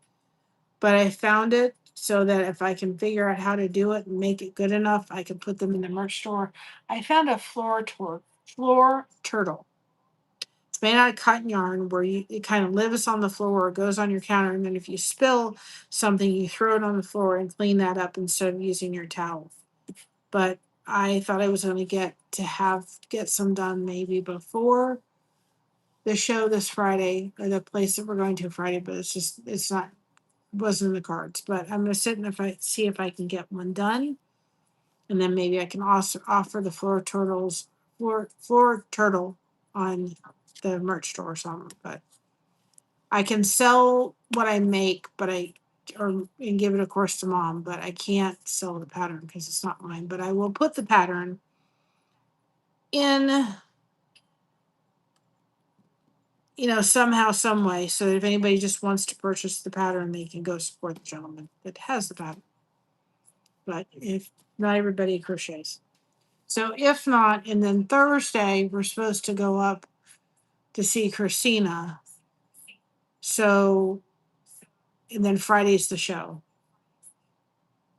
And I don't think I'll be doing much after that because I'll be tired. So it may not be till like Saturday before we come back to this. But at least we got the flag done before the 4th. We just had to finish the rest of it.